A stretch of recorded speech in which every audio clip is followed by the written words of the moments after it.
Hello there guys, welcome to SC2 Improved Stream. We've got a quick little match here tonight. It's going to be best of 7 all kill between Gravity and Nuit Blanche. And we should be getting into the start of this game right now. Both players are ready, so we're just going to go and load up, and our starting players are going to be Space Marine and Delane. It's going to be a PvZ on Polar Knight to get things going here. And again, this is Gravity versus Nuit Blanche for the first division of the SC2 Improved Team League Season 2. Best 7 all kill maps may not be repeated. We are playing with the current ladder map pool right now, and we're going to get into this game right about now because we are loading on up. We'll have a little bit of a discussion about the teams, the players, as we get into the game, but for now Polar Knight is going to be our map and spawning in. Okay, may have started saying that one a little bit too early. As Delane with a Y. Let's go with Delane. I guess it does say Delane, to be fair, or Delane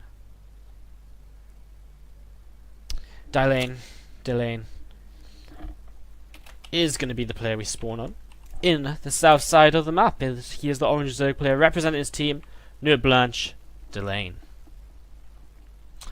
On the other side of the map, the pink Protoss player representing Team Gravity, one of their most recent pickups, not their most recent.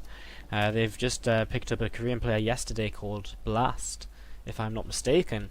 But this guy, he joined their ranks a week, maybe, I think it was actually just 1 week ago. In the pink, representing Gravity, it is Space Marine.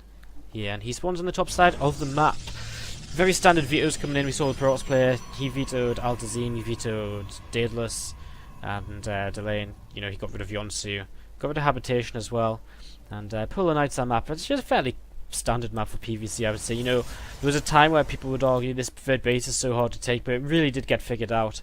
And despite the very, it's not very narrow, it's very wide and it's very open. But despite that openness, you know, it's still pretty nice to take as a Protoss player, because the Zerg still has to kind of get to this position to abuse all the openness. You know, they even have to come through this choke, which is of course very small, or this ramp, which is, you know, it's fairly large, but it's not the biggest, and even then they've got quite a way to push forward. So generally this third base can be taken quite easily for Protoss. Something we also see sometimes, of course, 2 base all-ins from Protoss players on this map. So we'll just see how things are going to go, depending on what the players want to do, of course. As Space Marine going to look to put his first power on his main base, but he's going to just go for Nexus first here. He's up against a pool first, and we'll see if Delane can maybe send any lings across the map to do a little bit of harassment maybe, as this probe's going to scout straight away after putting that Nexus down. And I assume this is maybe going to be a Forge. Considering it's a Nexus first, it could be a very greedy build with a Gateway first, but it'd be kind of weird, especially on this small of a map, the rush distance being very small here. So it is indeed going to be that Forge coming down, and we've just got a very standard Nexus first Forge expand, going up against Pool first, into a hatchery, and this is exactly going to just be scouted completely right now by our Protoss player. The Zerg player is at the front, he sees the Nexus first, so he's probably going to think to himself, well, I'll just play Gasless, there's no real rush to really you know, do too much in the game. And the first Gateway is just now going down, and that's actually now confirmation for Delane that this is a Forge expand. He's not going to be under any aggression. He is actually going to get his gas anyway, and he's going to let that complete, so he will just get speed here and probably then just pull out unless he's going to show something a little bit crazy, but still nothing too crazy. I mean, you can get that speed. It delays your third hatchery by about 20-30 seconds or so, and not too much else. So the last time these two teams met, at least to my knowledge, or the last time they met in the SC2 Improved Team League, it was in Season 1. They met in the group stages, and it was a very close match. In fact, Group C was very close altogether. Now, Nuit Blanche actually came out of Group C undefeated, but Team Gravity were one of the teams which gave them the biggest run for their money, as they went 4-3 against them. So, you know, last time we saw this series happen, it went to all 7 games. And we'll see if something like that is going to happen here again today. As, you know, since then, Nuit Blanche, they've become a little bit of a weaker team. They've lost one of their star players, Lil Bo, for example. And, you know, he was a big point of their way of being undefeated until the playoffs last season. In the playoffs, of course, losing to My Insanity. And Gravity, they only just missed the playoffs. They performed very, very well throughout the season. I think they went something like 9-4 in matches altogether, but they just didn't have. It was just a little bit too low to be able to close it out and make that top 3 spot to make the playoffs. And I think they finished 4th in that group, just ahead of Dark Star, but behind, of course, Nuit Blanche, as well as Missing in Action, as well as... Ooh, I'm not too sure who else was in their group, actually. Let me just very quickly check that, as in the game right now we do have a Stargate coming down for Space Marines. So it's a very slow opening here. Overlord's going to come in and scout, sees the Stargate almost immediately, and you know, he's got his own third base coming up as well. A bit later than Zerg players usually do like against the Protoss player who goes Forge Expand, but nonetheless, I mean, he does have that speed to show for it, and that means he will actually kill off this probe here. And this probe going to get chased down to its death, and there we go, poof. Probe dies. And a few lings just heading across the map, going to hold some map control and just make sure no more probes get out on the map, and that means, you know, delaying.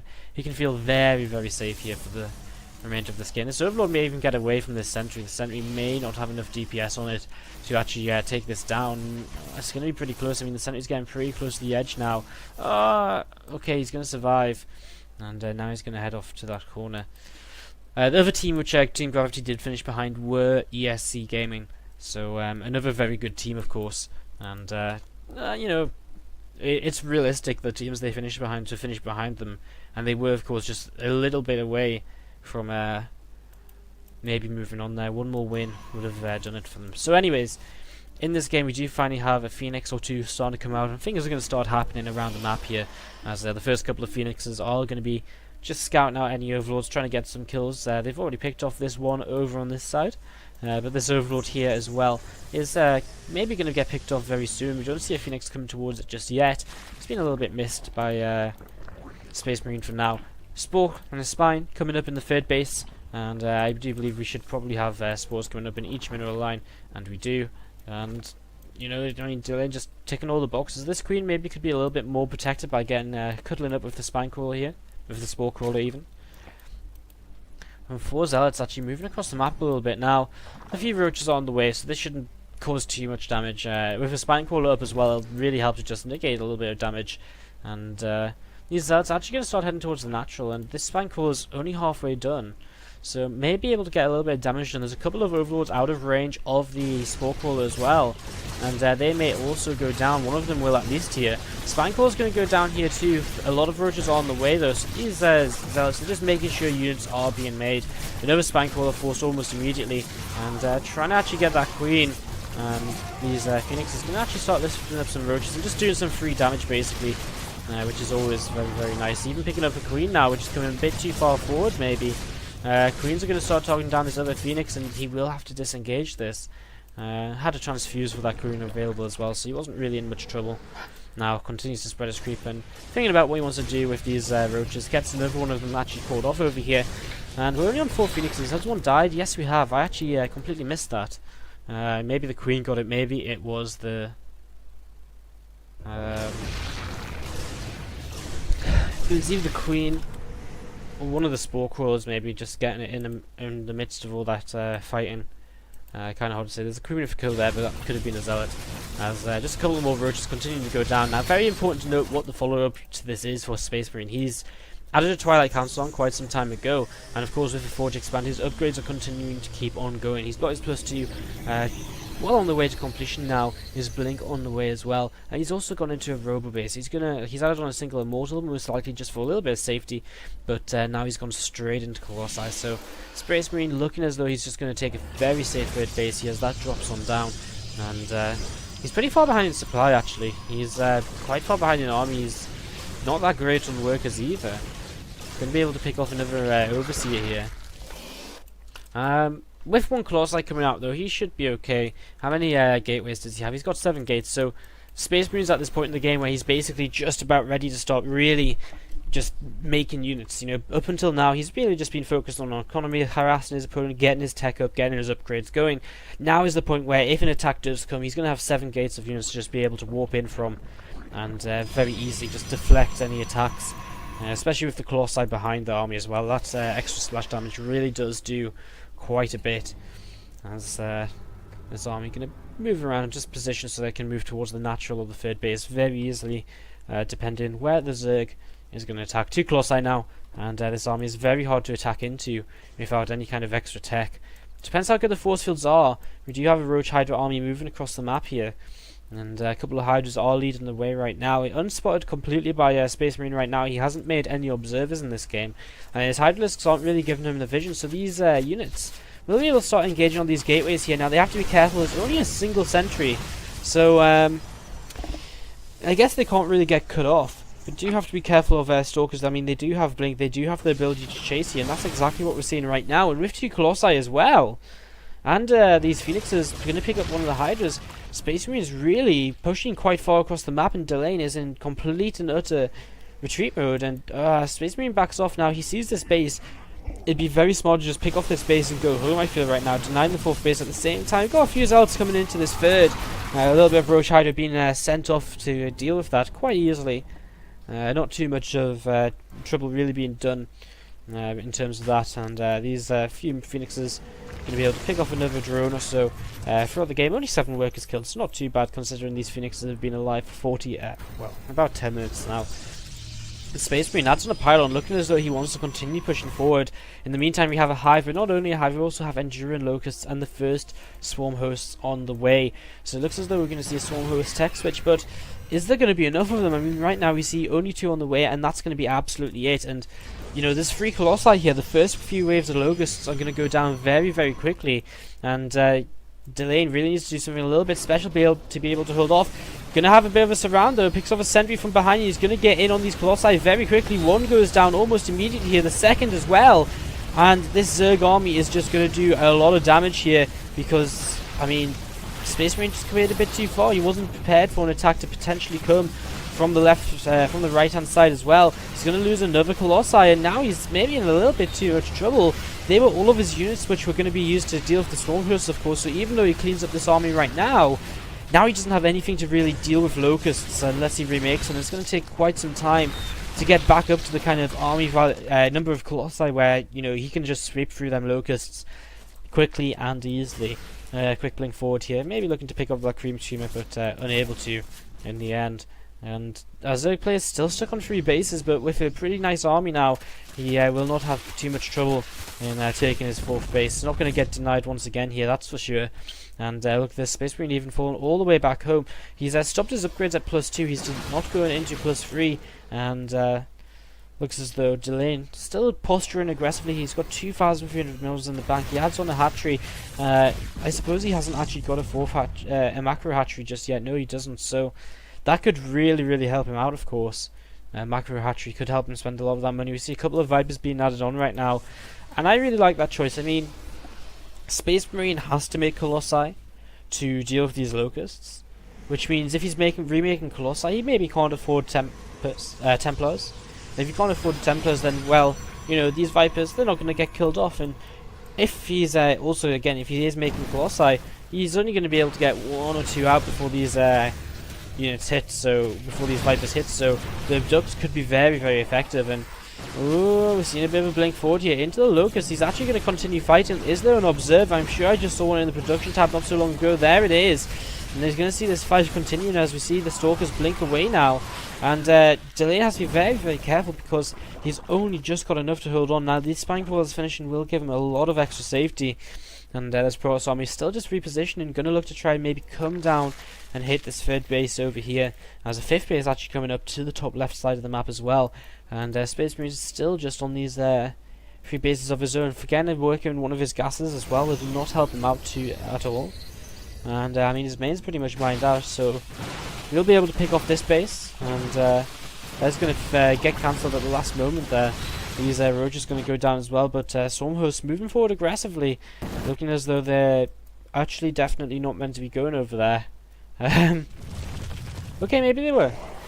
He burrows them now. I'm not sure if this was a mistake or if, yeah, it looks like there may have been a mistake. I mean, it's a little bit weird to just walk 4 Swarm Hosts across the map. I mean, yes, you may have Locusts, but still, they're not necessarily going to 100% keep your 4 Swarm Hosts safe, and that's a lot of Swarm Hosts to lose if all of a sudden they do all just go down.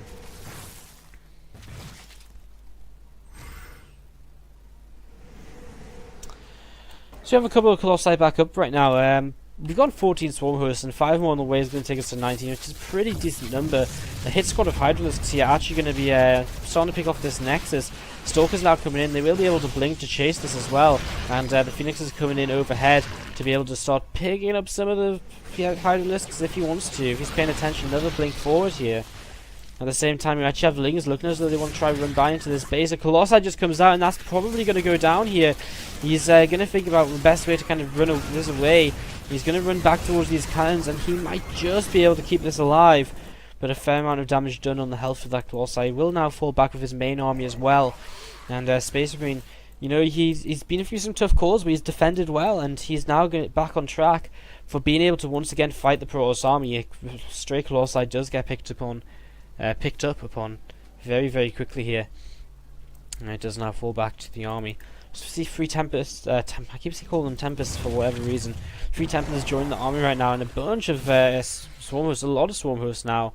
Moving forward again, these Swarm Hosts nearly going a bit too far forward, as Locusts are actually sent down a couple of different directions, and Spine Claws being added on to keep them that little bit safer throughout the game as well. We'd like to see some Spore Crawlers too, because right now, as it stands, they are a little bit weak in case a couple of Phoenixes fly on over, and they could theoretically pick off quite a few of these if there wasn't any Hydras nearby to back them up. Some more and more Swarm Hosts continue to come out. A few Locusts hitting this third base, just hitting a pylon, hitting the gateway. Colossi being current boost out, and a War Prison queued up as well. We've actually got a lot of Colossi here, 6 Colossi. And these Locusts are very clumped up. However, we're going to see 1 abduct on 1 Colossi, and there's a second abduct too. So now down to 4 Colossi in this fight, as there's another abduct going down. So now 3 Colossi left, as this army is going to maybe look to continue coming forward here. Another round of Swarm Hosts does spawn, but Storms are going to be used to try and buffer against this. And now down to 2 Colossi as well, and it looks as though Space Marine is not going to be able to fight through this army just right now. We're going to have to wait just a little bit longer, and his Tempests again. Templar are left behind, and he just manages to save them. But not the fight Space Marine wanted there. I think he thought he could do a lot more, and I really did as well. But then Vipers came in at just the right time and started to pick them off. A lot more Templar being warped in now. Going to be able to actually more a couple of Archons, but the extra ones will be used for some just build up energy for the storms. Locusts dying over here. The next target is probably going to be that robot facility, which is a bit of a worry for Space Marine, because you know, he doesn't want to lose Colossi production. Remaking Colossi is such an important part of his composition right now. Losing a couple of pylons, he will find himself now supply blocked, and will remake them in a way so that he can protect this robot facility now.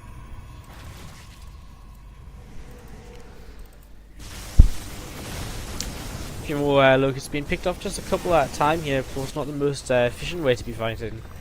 These Vipers, pretty nice energy counts right now as well. We'll be looking to maybe abduct a couple more Colossi, but Templars should be a lot more aware of these Vipers this time around, and will be there to look for those feedbacks as fast as possible. And, well,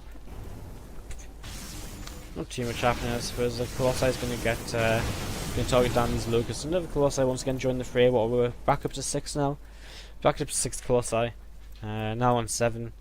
And they're still just sat here, but I mean, Delane's been very, very careful and slow about this. He's leaving some static D over here, rebuilding static D on this side of the map, and is now pushing in towards Chin, you know, his point of focus.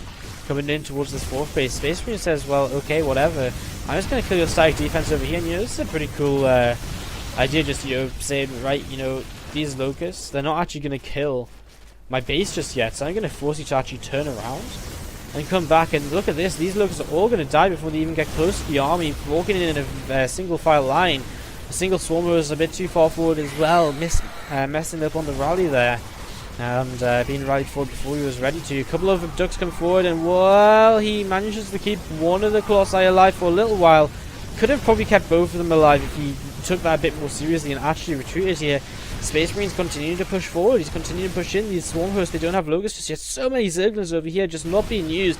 They've been kind of AFK for quite some time. Corruptors and Vipers coming in once again. Feedback's coming down. A lot of Templar going down before they can use their Storms. The Space Marine is once again trying to retreat. He's got a lot of money in the bank.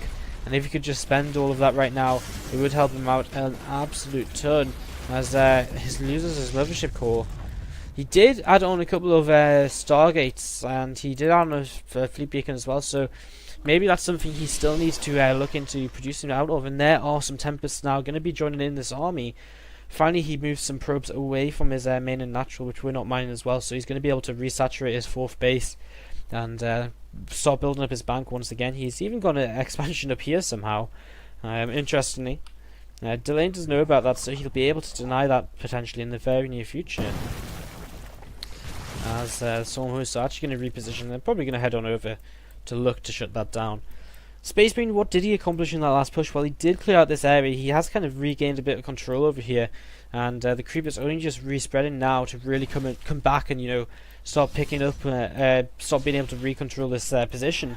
This Nexus will go down, and Stalker saved by a Warp Prism. A few Locusts coming in towards the 4th base too. They'll start targeting that down, and I mean, oh my god, wow. What? That wasn't even that many Locusts. I mean, half the Locusts of the army were up here, and the 4th base falls just like that. Now, if Space Marine was to take a couple of moments to just clear out these rocks in the back, and to take a 4th base back there, of course that would be much easier to defend. And at this point he really needs somewhere to take a 4th base, so it's definitely a possibility. Broodlords are on the way though. Great Spires morphing on in. And it's going to complete here.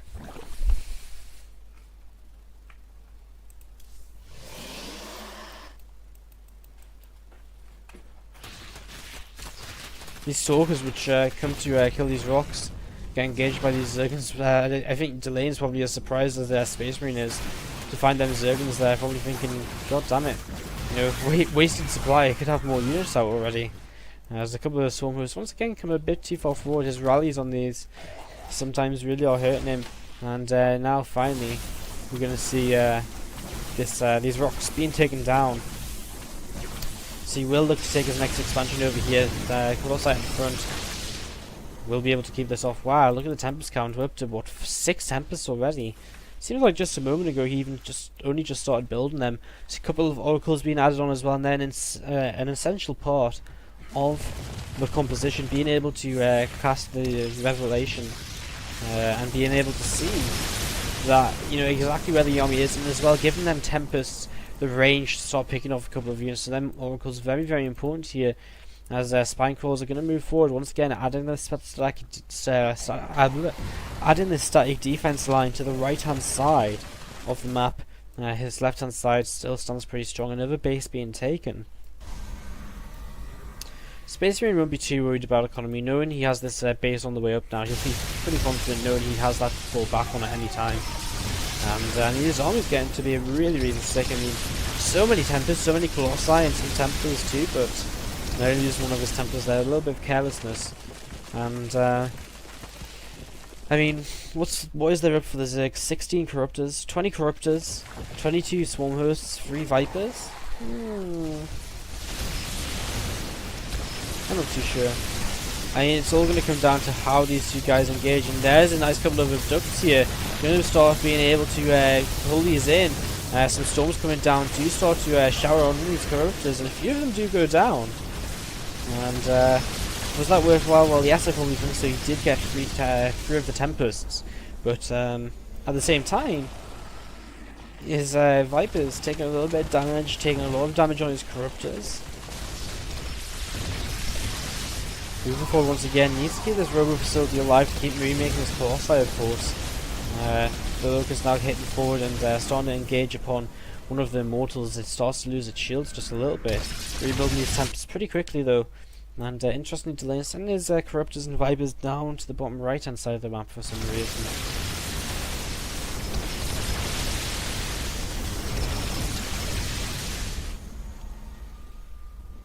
Locusts continuing to get cleaned up over here. What's going on? I mean, he's finally got this base up over here. He needs to really send his probes over there and get them to actually begin mining.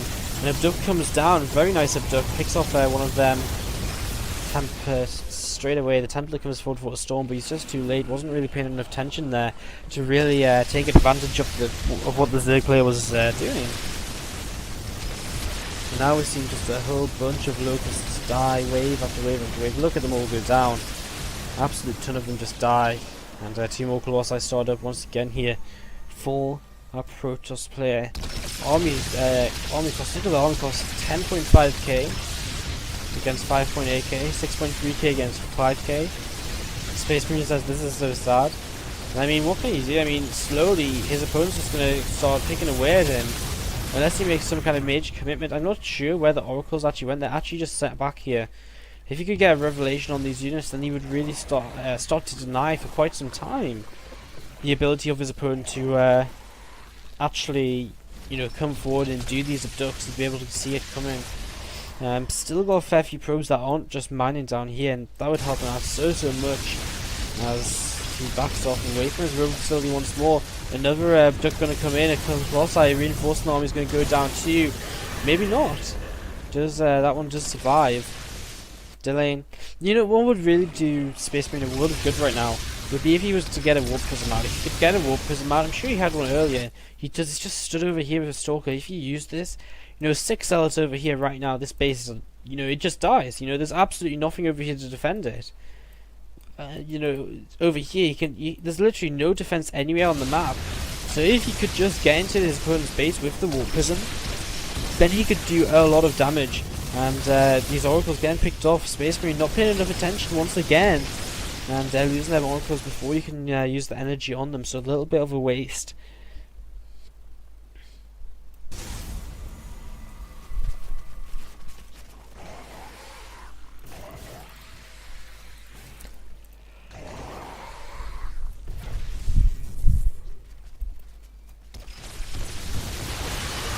Another swarm host going down. As corruptor count is pretty crazy right now. That's what, 24 plus what, 28 corruptors. Bunch of slows going down again. Storm 2. We're not quite able to pick too much off. Space Marine is just getting cornered in this alleyway. Can't really do anything. Loses this base now, and he's in trouble. He's got only a limited amount of resources left, and he's slowly getting picked away at. You know, he's killing what? He's killing 3 units, while his opponent is genuinely just picking him to death. You know, killing off important units of his, 6 supply units. You know, Tempests, Colossi. They're expensive, and he's just losing them one after the other.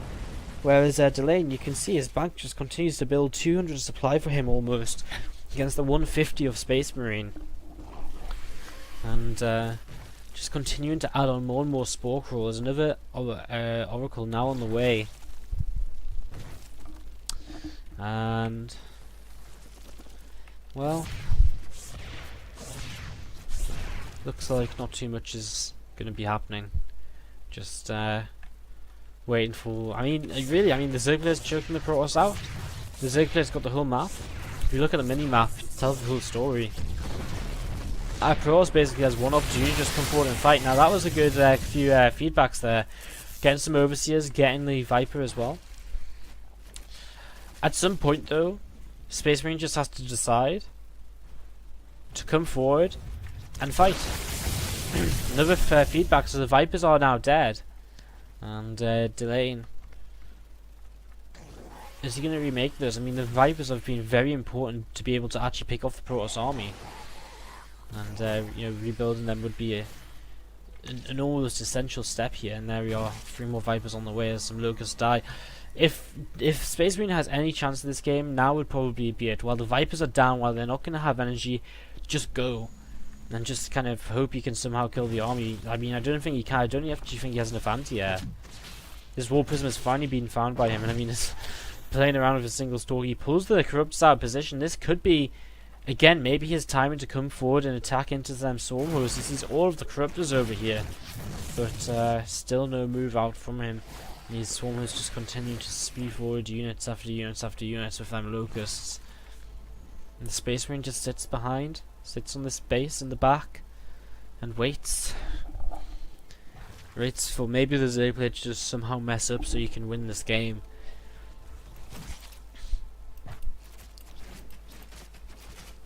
We're gonna see another warp gate. It doesn't quite die there. Probably won't die. Will it die to these 2 Locusts? That'd be crazy. No, these Locust will get it though. I mean, the natural's basically being breached. I mean, delaying if you wanted to, you could just push way much. You could push forward so much more quickly, and just really. I mean, if he gets to this position here, hey, as long as he stays in the open, he should be fine. As long as he doesn't put swarm hosts themselves in the choke. So, I mean, he's just gonna play the slow game. He's just slowly picking away at his opponent's main base. Another wave of units come forward. How many spore crawlers have we got? 33. That's not that ridiculous. Space Marine. What can he do? I mean, I think the game is just too far gone now. He needed to harass a lot earlier. He's kind of got a bit of an economy over here on this base. I mean, he's got a lot of this base yet left to mine. He's essentially just saying, you know, I'm going to last as long as I can, build up as much as I can, and then just go. But, I mean, he's just going to start getting those units picked off again. A little bit at a time. Some storms coming down, and just damage a lot of the corruptors. But again, these corruptors, they just turn away, they go away, and they just start to heal. Maybe going a bit more forward now. Oracle's being pulled forward. Revelation comes down, and now these units can be seen. Is the Space Marine's time to just come forward and go for a fight, or does he wait a bit longer? He's going to wait.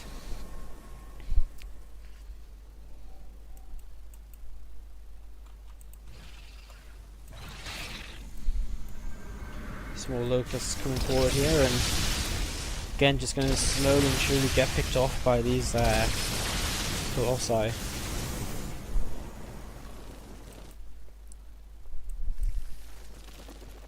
The army of the Zerg just positioning over the natural. Vaporos player waiting for an opportunity. Waiting for his revelation to wear off as well.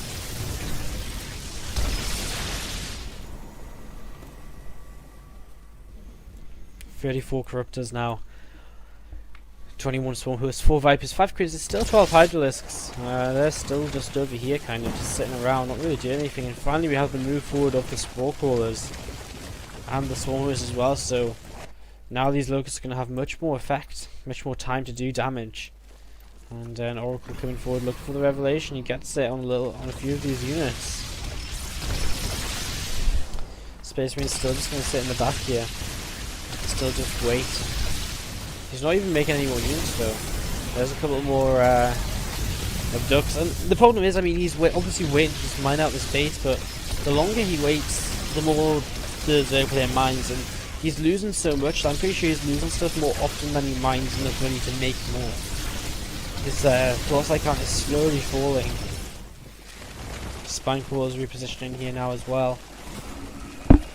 Corruptor gonna consume.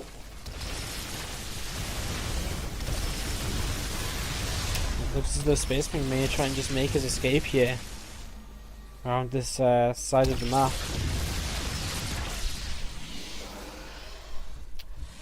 It's going to come towards the natural. Locusts re-rallied almost immediately though.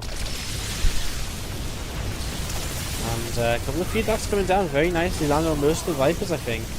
And Space Marine, he's just going to... He's saying, I've got money, I'm going to spend it now and just do whatever I can do. He's making a warp prism.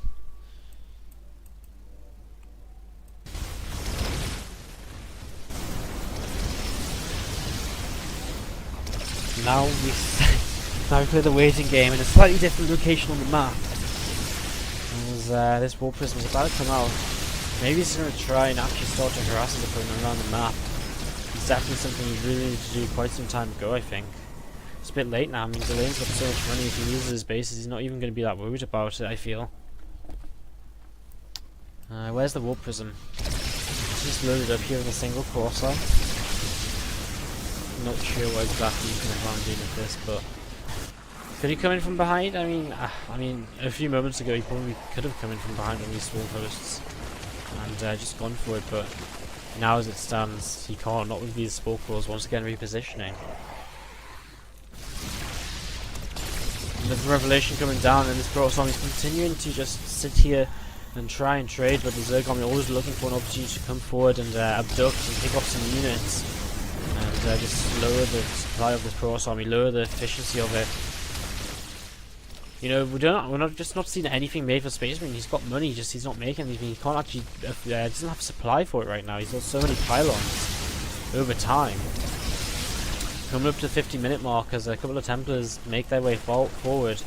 Spore Claws are moving forward from the left-hand side, though, and Spines as well. And again, this is just going to be a slow choke out of our Protoss player here as these Locusts continue to fall.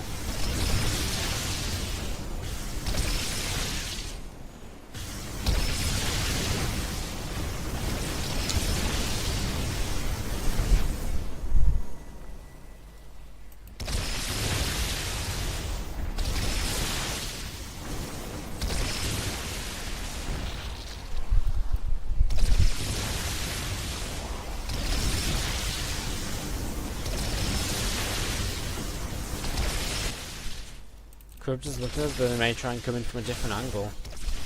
And also moving forward, looking as though he's going to be able to... Ah!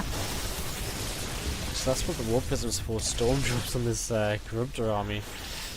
Bye-bye, Warp Prism though.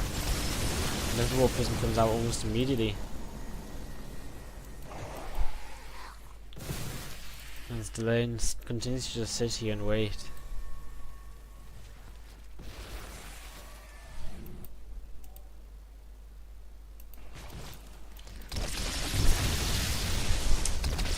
The Locusts are kind of pointless going in this direction. You might even be able to send his Locusts down here just to actually finally kill off this base. I don't know.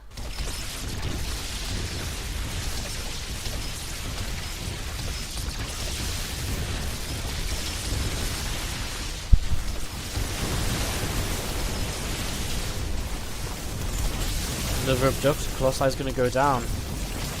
Wow, he's something infested in that as well. I didn't see that in the production.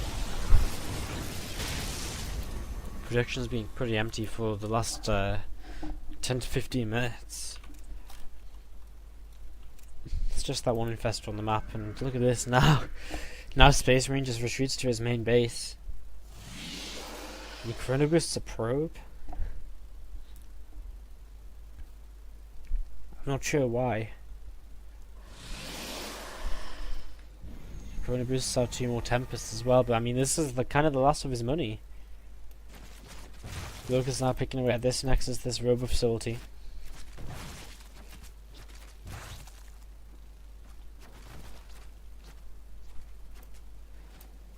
Locust stopping just short of the target down towards the fair.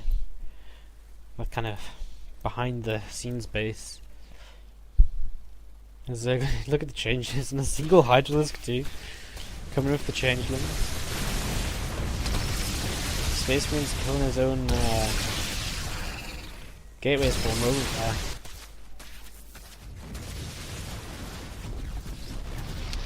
Hydralisk and Zergling slowly starting to take everything down, and the Space Marine just continues to sit. He's just going to sit in his main base.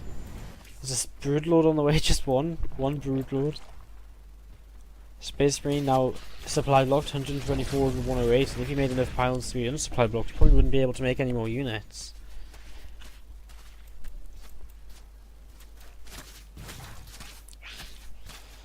Pretty fresh wave of Stormhosts coming forward. Here's the Swarm as the Stormhosts is completely repositioned.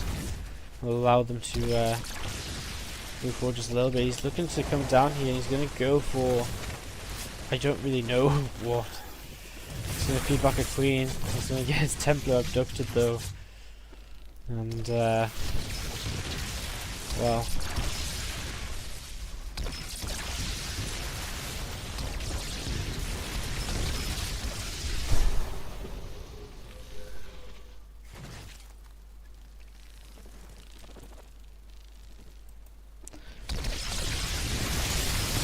more ducks going down, storms kind of raise the corruptors but don't do too much. So Locusts continue to pour into the main base. They started to pick off on the Robo Bay for just a little bit, but really not achieving anything. Single Broodlord now. It's attacking the pylons over here, sending his Broodlings into battle. And this base will now stop. We'll now have to stop mining. As we begin to approach the 1 hour mark.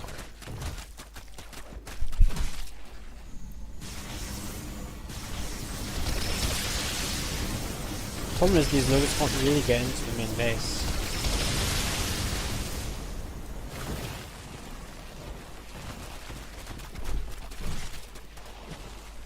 Every time they try, they just get killed off by the Colossi so quickly. Even using a force field now to keep them out. Corruption's Viper's going to come in from a different angle once again. Aware of this though, baits out a storm. No use at all. The Tempest being kept very far in the back.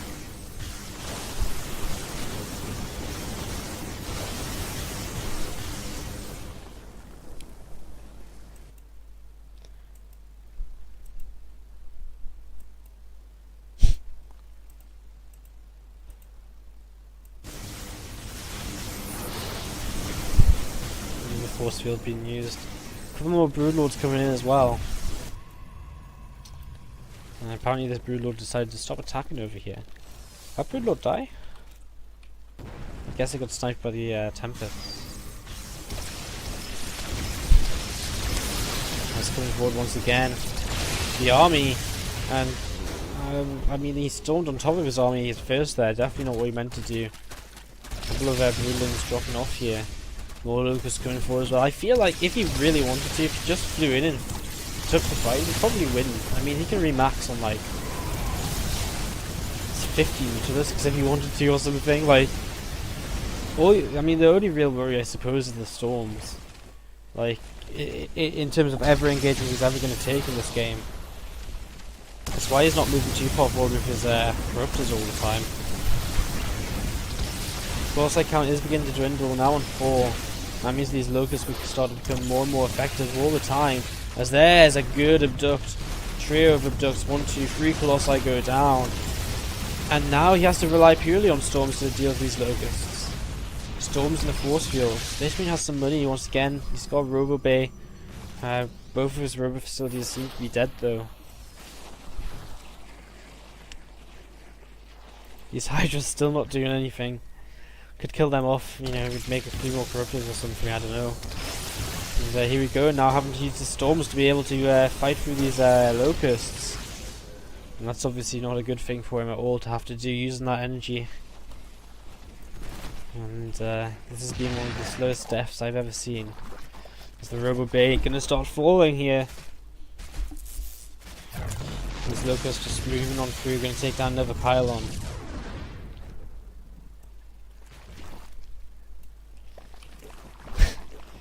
Space Marine is somehow, both of these players somehow keeping up pretty high APMs. Space Marine just clicking around all the time. Killer Bunny says it looks like this might be over. Yeah, it does, doesn't it? It's looked this way for quite some time.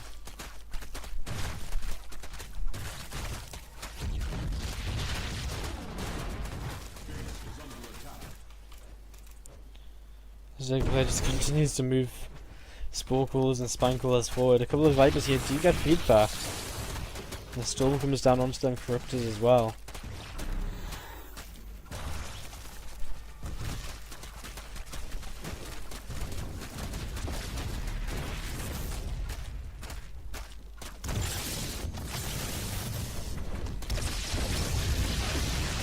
Spores are starting to just run out of buildings even in this game. Now this wave of Locust can do some pretty decent damage, taking down a Simulator. Now he can take down not just a pylon, but maybe even a second pylon.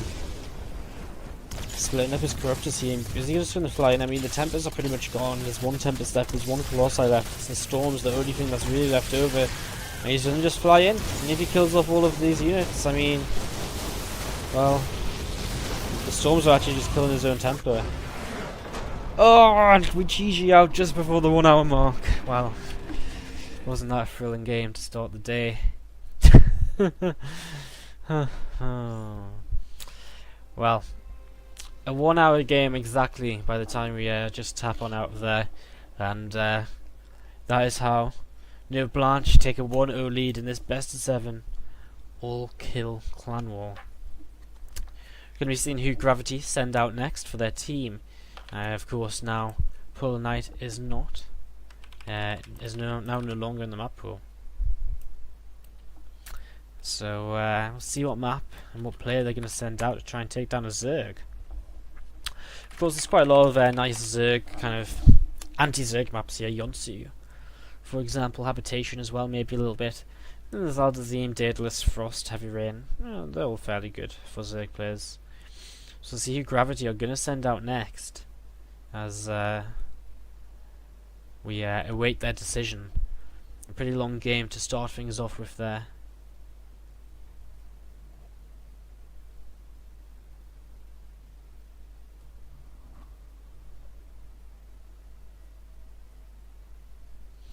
So,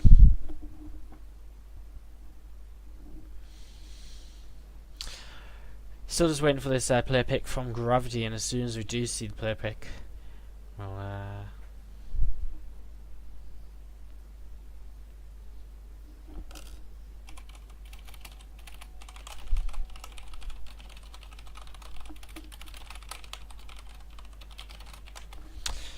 so, got a few little moments here while we await this next player pick out of Gravity, and see who they're going to send out.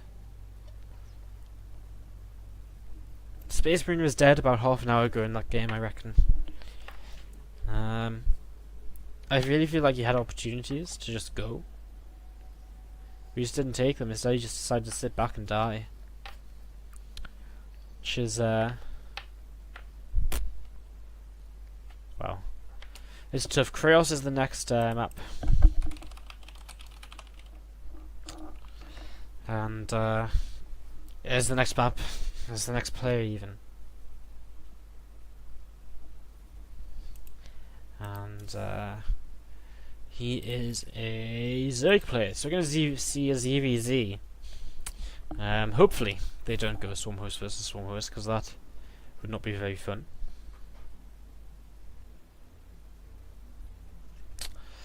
And the pick is going to be Heavy Rain, so let's host this up for these guys and get in game for game number 2 here between Gravity and Nuit Blanche. Their first game of the first division for both of these teams, and of course being able to take a victory here would be very nice for either of them. Get a good start to the season. So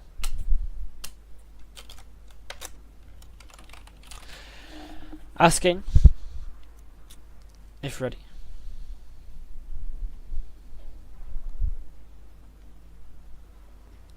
And if Delane is ready, you'll be able to click start, and here we go, ZVZ. And Heavy Rain is going to be our map.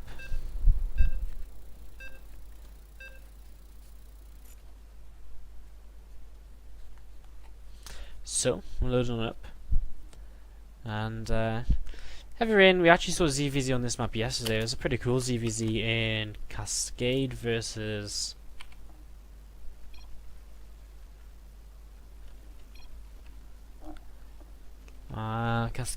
Max Flow. It was a pretty cool game. We'll talk a bit about that after we introduce our players. In the lower right hand corner here we do have the Orange Zerg player winning that last 1 hour game from Nuit Blanche's Delane.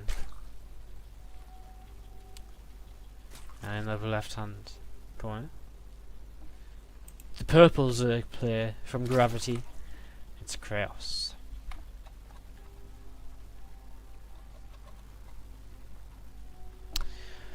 So yesterday in a ZVZ on this map we saw a really cool kind of a fast Spire from, I believe it was the Cascade player, and we saw the other Zerg player. He went for this kind of Roach Bane all in and did a lot of damage, and you know, it wasn't quite enough to kill the opponent, but it gave him a pretty significant lead. The Mutalisks, you know, they kind of did a bit of damage. They kind of bought him some, the Zerg player who took the damage, quite a bit of time, but it just wasn't enough time.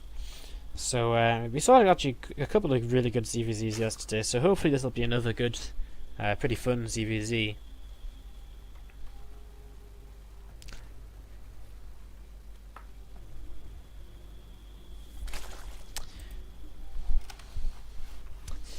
As we do see a pull first coming up for Delane. And we're going to see a pull first coming up for Kraos as well. And a gas very quickly coming down for Delane as well. So, pull followed by gas, looking as though he might be the aggressive player here.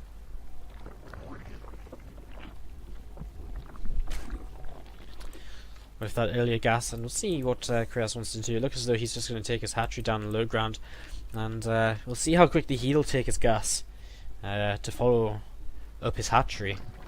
We'll see if he maybe wants to try and play gases, which could put him in a little spot of trouble against this fast gas from Delane. So keep an eye on this and see how this is going to go. Do you see a hatchery coming down for him? So you will have that down for extra production.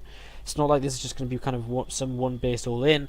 And what's really going to tell us what's going to happen is how much gas does he mine, of course. Is he going to go past the 100 mark? And if so, how many workers is he going to keep in there? If it's free, he's going to go for very fast banelands. If not, then he's probably just going to go for this very fast speed and probably going to try and flood with a few lings fairly early on.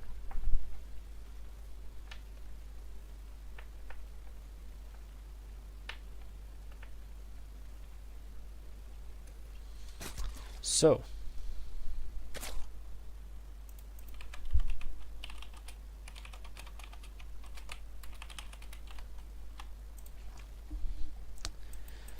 see Banelands coming down here straight away for Kraos. He does scout this later expansion of his opponent. It isn't that much later, but what he did scout actually with an overlord or drone, or it looks like as though it was an overlord, was this gas. He sees how quick the speed is for his opponent, so he actually starts up a Banelands for himself immediately here. So he's going to be fighting with Banelings and slow lings against speed lings, and a lot of it will come down to them Baneling hits. So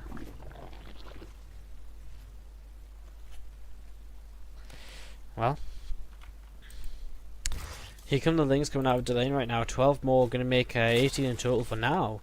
And that could be, and he's producing some more as well, so he really is going to commit to this kind of flood across the map.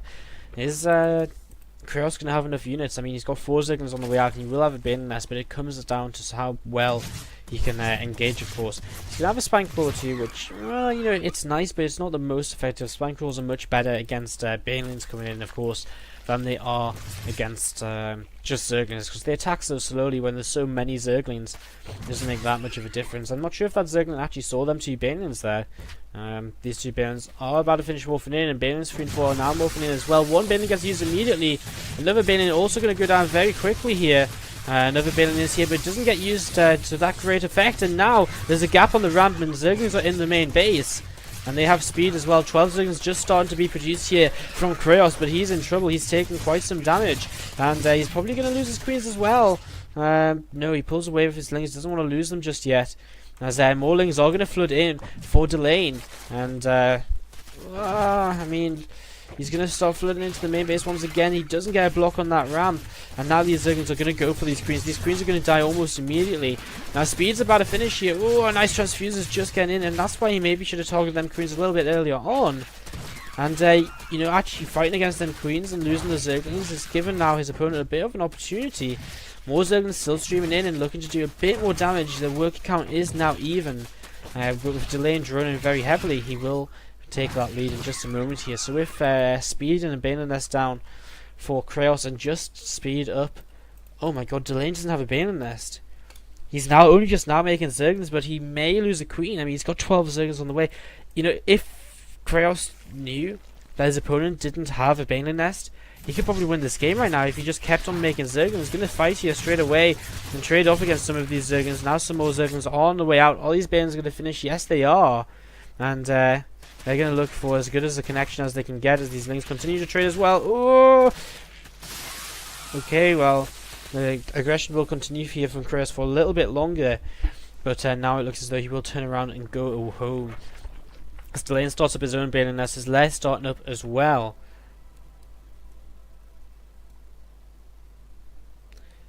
And I mean, the worker counts are even. The lairs are fairly similarly timed, though everything's pretty even actually in this game. So from a pretty fast-paced start, we're gonna see both these players head into a pretty even game and see what they want to do with their lairs. Is either they're gonna add on a Roach Wall and Evo Chambers, or are we just gonna see Spire player come down? We are seeing all gases being taken by both players now, so most likely going to be that Mutalisk style of play, which isn't as common as Roaches nowadays. But so it's been quite some time since I've seen Muta against Muta, and of course it's a very fragile matchup. You know, you lose one fight, you take one hit too early compared to your opponent, and boom, that's it gone. You know, you get your upgrade a little bit too late. Boom, you lose an advantage as well. There's the Spire coming up for Delane. The next player to put the Spire up, of course, should be Kraos, as his lair is just about to finish. Looking for a way to maybe get in here and kill a worker or two, but doesn't manage to achieve anything at all here. Could turn around and maybe trade against them Banelings, but a few Lings coming out to help back him up, and you just get one Baneling for 2 Lings. He manually explodes that Baneling. A little bit of a mistake there. So another Baneling now being buffed. Delane is going to go on the offensive once again here. Spire is now down for both players, and Kraus is making a bunch more Zerglings here while Delane makes drones. So the worker counts are still fairly even. Delane keeps retaking the lead as you know, Kraus feels like he has to make units to defend. But altogether it's pretty even on either side. And a couple of Banelings actually coming forward here, looking for a way to maybe try and deny a third base. One Baneling doesn't really get any hits at all. Oh, this next Baneling could definitely get a few hits. As there we go, he gets a few Zerglings, but not quite a lot of them. Ooh, that was a much better hit. But the Zerglings here for Kraus just not enough. Just the Zerglings for Delane not in a high enough number to really finally shut this down. One Baneling is going to get targeted down, and the second one. And these are both going to go down here. And Kraus is going to hold off from this right now. Both players banking their money right now to make mutas. 4 mutas on the way for our orange Zerg. However, there's a lot more money banked for our purple Zerg player. He's going to be able to make 7 at once if he's got the lava for it. Does he have the lava for it? No, he doesn't, and that's why he's not making any more. But if he did, he'd be able to take a pretty huge lead here now. Delane is keeping up the aggression. He wants to keep on fighting. He wants to try and cancel his opponent's third base, but it looks as though Kraus is going to be able to defend him with his own Banelings coming in. Trading 1 for nothing there so far, and these Zerglings still just chasing each other around. But the muta's now coming out, and this means that we're pretty much going to see third bases coming up for either player finishing. No cancels have been made, and you know, the gases are going to be a bit faster for Delane, so a very slight advantage for him there. The one disadvantage for Delane is he has left his overlords out on the map, so if he loses map control for a few seconds here, these Mulisks are going to take pretty decent advantage of that, take down a fair few of these units. Overlords, and that's going to force his opponent to remake, but oh no, Delane comes in, he gets the better start to this fight, and picks off one of the Mutalisks of his opponent, and now he's maybe a little bit cornered. Did he overstay his welcome? He picked off a drone there, and just mutas being traded on either sides, and again now, Kraus comes in once again with the faster attack onto the Mutalisks. But the lower number, if I'm not mistaken, yes, 6 to 10. And this is really bad actually for Kraus. I mean, he's got 5 more mutas about to pop, but he's losing overlords. And this is really good for Delane, doing a fair amount of damage here initially. And Kraus just leaves the game. Wasn't even in, I mean, he wasn't in the best of positions, but he wasn't in a necessarily position where he could not come back, you know. One good fight definitely could have turned it around, and taps out, Delane takes the game, and all of a sudden the Blanche are seeing themselves sail into a 2-0 lead in this best of 7. So a 2-0 lead now for New Blanche, and we'll see who the next player will be out of Gravity, because they've lost 2 of their good players here, and I mean New Blanche have a pretty solid lineup to follow up with as well. Remember, they've got Petit Drogo, a GM player. They've got Elroy, who's also a Swiss GM. And they've got a few other players too, so let's see who's going to come out next for Gravity, as they find themselves 2-0 down here. Once again, last time these two teams met in the SC2 ITL, it was a 4-3 victory for New Blanche, and they're looking to go one step further today and not just take a 4-3, but maybe even a 4-0 and all kill if Delane can keep up this keep up playing the way he's been playing so far, because he has been playing pretty well. I mean, the first game he got ahead pretty solidly, took a while to finish it out, close it out, but it was okay. And in the second game there, his his attack didn't really do much, but he defended his opponent's counterattack. Well, he did enough, defended his opponent's counterattack, and then when the mutas came out, got himself a slight advantage, and it turns out that was enough to turn Kraus away. Now, again, Kraus, he was definitely behind. He was down more than just a couple of mutas. But you never know, you may add on a couple of queens, something crazy. You had so many minerals and not enough gas. You could have made it a load of Zerglings, gone for a run by, and if he kills the third base with a run by somehow, maybe he's back in the game. So I don't think it was quite game over for Kraus. But, well, Gravity 0-2 down, and gonna look for Saviour here as they wait for their third player to be selected. Who have they got in the chat? Well, they've got a player called Trace in the chat, someone I honestly have absolutely no idea about. Looks as though he is a Protoss player. So they've got Trace, they've got a couple of other players in here as well. They've got a player called Raynor, a player called Drelek. Both are players who haven't played much on EU though. And they've also got their leader Zen here, who's a Protoss player who could come out for them if necessary. So we're going to see what game number 3 is going to bring us very soon. We'll find out our matchup pretty quickly. As we just take away, as we just repost the map pool for these guys. And guys, if you're enjoying the show, do make sure to hit that follow button if you're enjoying the stream. If you want to check out any other SC2 Improve Team League broadcasts, head on over to youtube.com/SC2Improve. I think our first one should be up there from yesterday. It's been taking quite some time to load up, but it's a new format. It should be spoilerless, and it looks like it's still not quite done. Wow, it's taking a long time, but it should be up here in the future, so you can head on over there. You'll be able to catch some VODs at some point, which is the important bit. As well, a good place to check out is our website, sc2improve.net, and that's an awesome place to check out for the Team League right now, because if you click here, the SC2 Improve Team League, you not only get onto a page with all of the news about the SC2 ITL, but then you can get onto everything you would possibly need. The match calendar is one of the main things, which basically shows you all of the different matches going on, where they're being streamed, etc, etc. As you can see, a lot of matches taking place tomorrow, and a lot of matches taking place on Sunday as well. And Combined Sanity vs Carnegie Sports taking place on Monday. That's going to be an absolute cracker of a game as well. So we're waiting for our next player here still from Gravity. They're not yet announcing who that will be. The +1 didn't finish on either side. The +1 carapace was about to finish, but it wasn't quite there, so it was close, but just not enough. And the +1 was pretty even on same time on either side, so.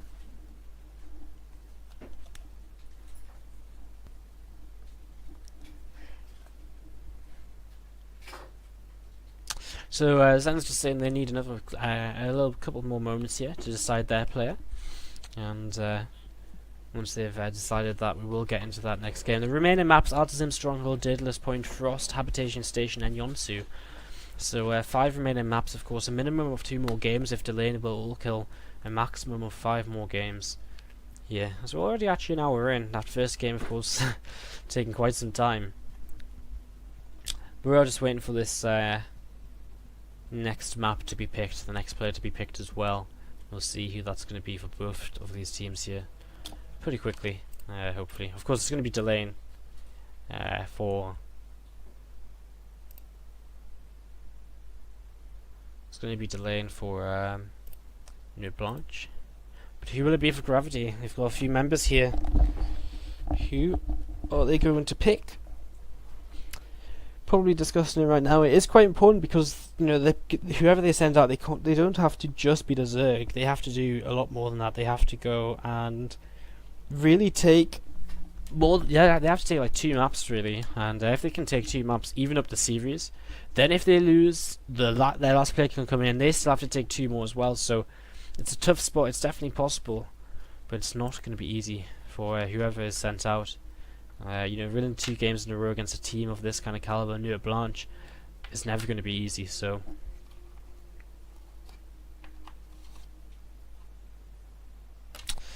just still awaiting this next player pick here from Gravity.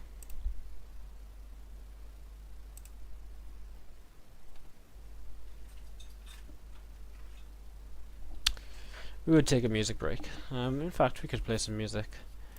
I don't really want to because it makes it more of a pain to edit in YouTube. So we've gone with it for so long now. Maybe we'll just stick with it. At least this time. Maybe play some music after the next game if it's going to take this long once again. Still just waiting to see. And it is going to be Trace coming out, and it's going to be Yonsu our map. So third map Yonsu, and we'll see how this is going to turn out. Now, I did before mention that Trace was a Protoss player, I think. Yonsu, of course, a very good map for PvZ. So let's invite Trace in here, and Delane. Invite both of these guys in. And it is going to be PvZ, so if these guys are set to go, we'll head straight on into this third map now, and get this underway and see if Delane can continue his streak here. 2 wins so far, going for his third. Trace is ready. If Delane is ready, we'll be able to go as well. Trace is currently low masters on EU, but that's basically because he doesn't play very much. He's got 2,000 bonus pool. He's on 74 wins and 7 losses this season. Good look at Fun Cold on either side, and we can start up this map. So here we go, loading into Yonsu here for third map of the evening between Gravity and Nuit Blanche. Who is going to take it and who is not? Only one way to find that out, and that is to watch the game, which is exactly what we're going to be doing right here. Alright, so how is everyone doing in the chat? Who is everyone cheering for? Let us know as we introduce these players. It is a best of 7 and currently trailing 2-0, meaning they have 2 more chances, 2 more players left. In the bottom left hand corner, the pink Protoss player, it's Trace. In the upper right, the orange Zerg player representing Nuit Blanche, Delane. Dylane. However we decided, Dylan. However we decided to say it. And wow, look at this. Trace is just going to go straight away and throw down a pile on his opponent's side of the map. Single gateway, double gateway, I'm not too sure what exactly he's going to do. I kind of worry for him because Delane, he's opened pool first in both the 2 games we've already seen, and that of course would be the better way for him to defend here, at least initially. It'll give him the best chance of defense.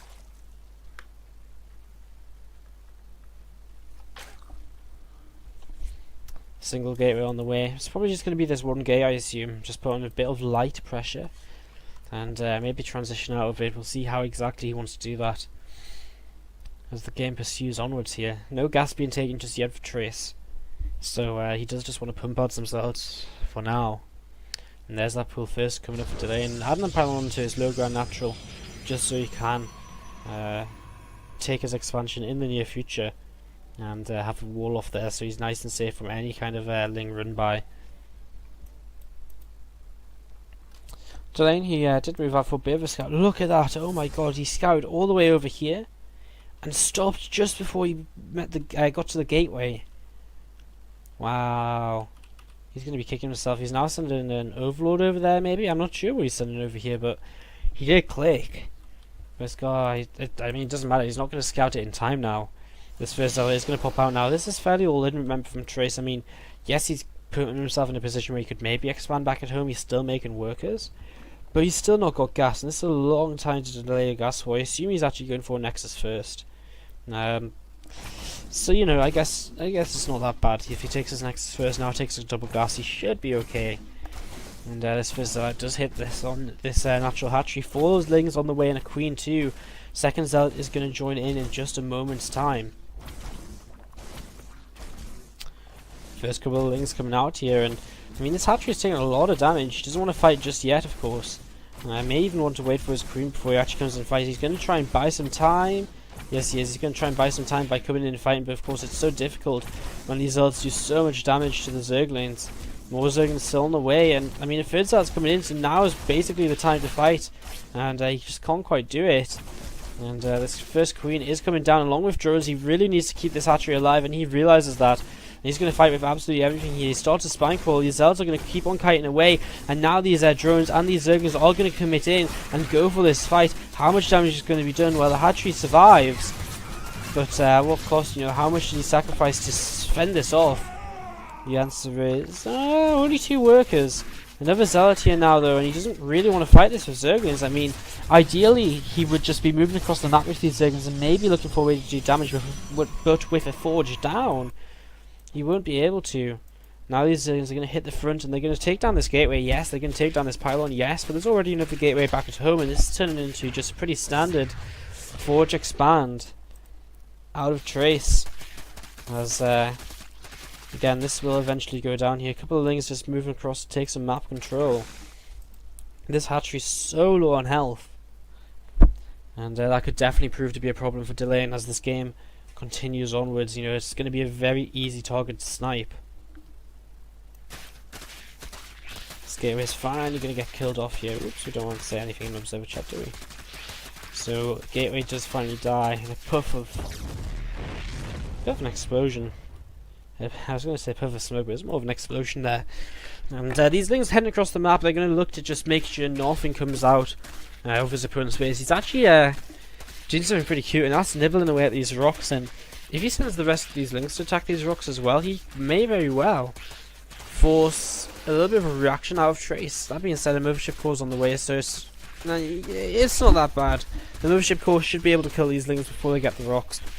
And of course, if he did get the rocks, he'd be able to kind of run by here later in the game. That's not going to happen. Mothership Core's here. And these Zerglings, they do have speed. Can disengage this very, very quickly. That's exactly what they will do, as they look to maybe come back towards the natural. But turning away once again, realising exactly what is up here. So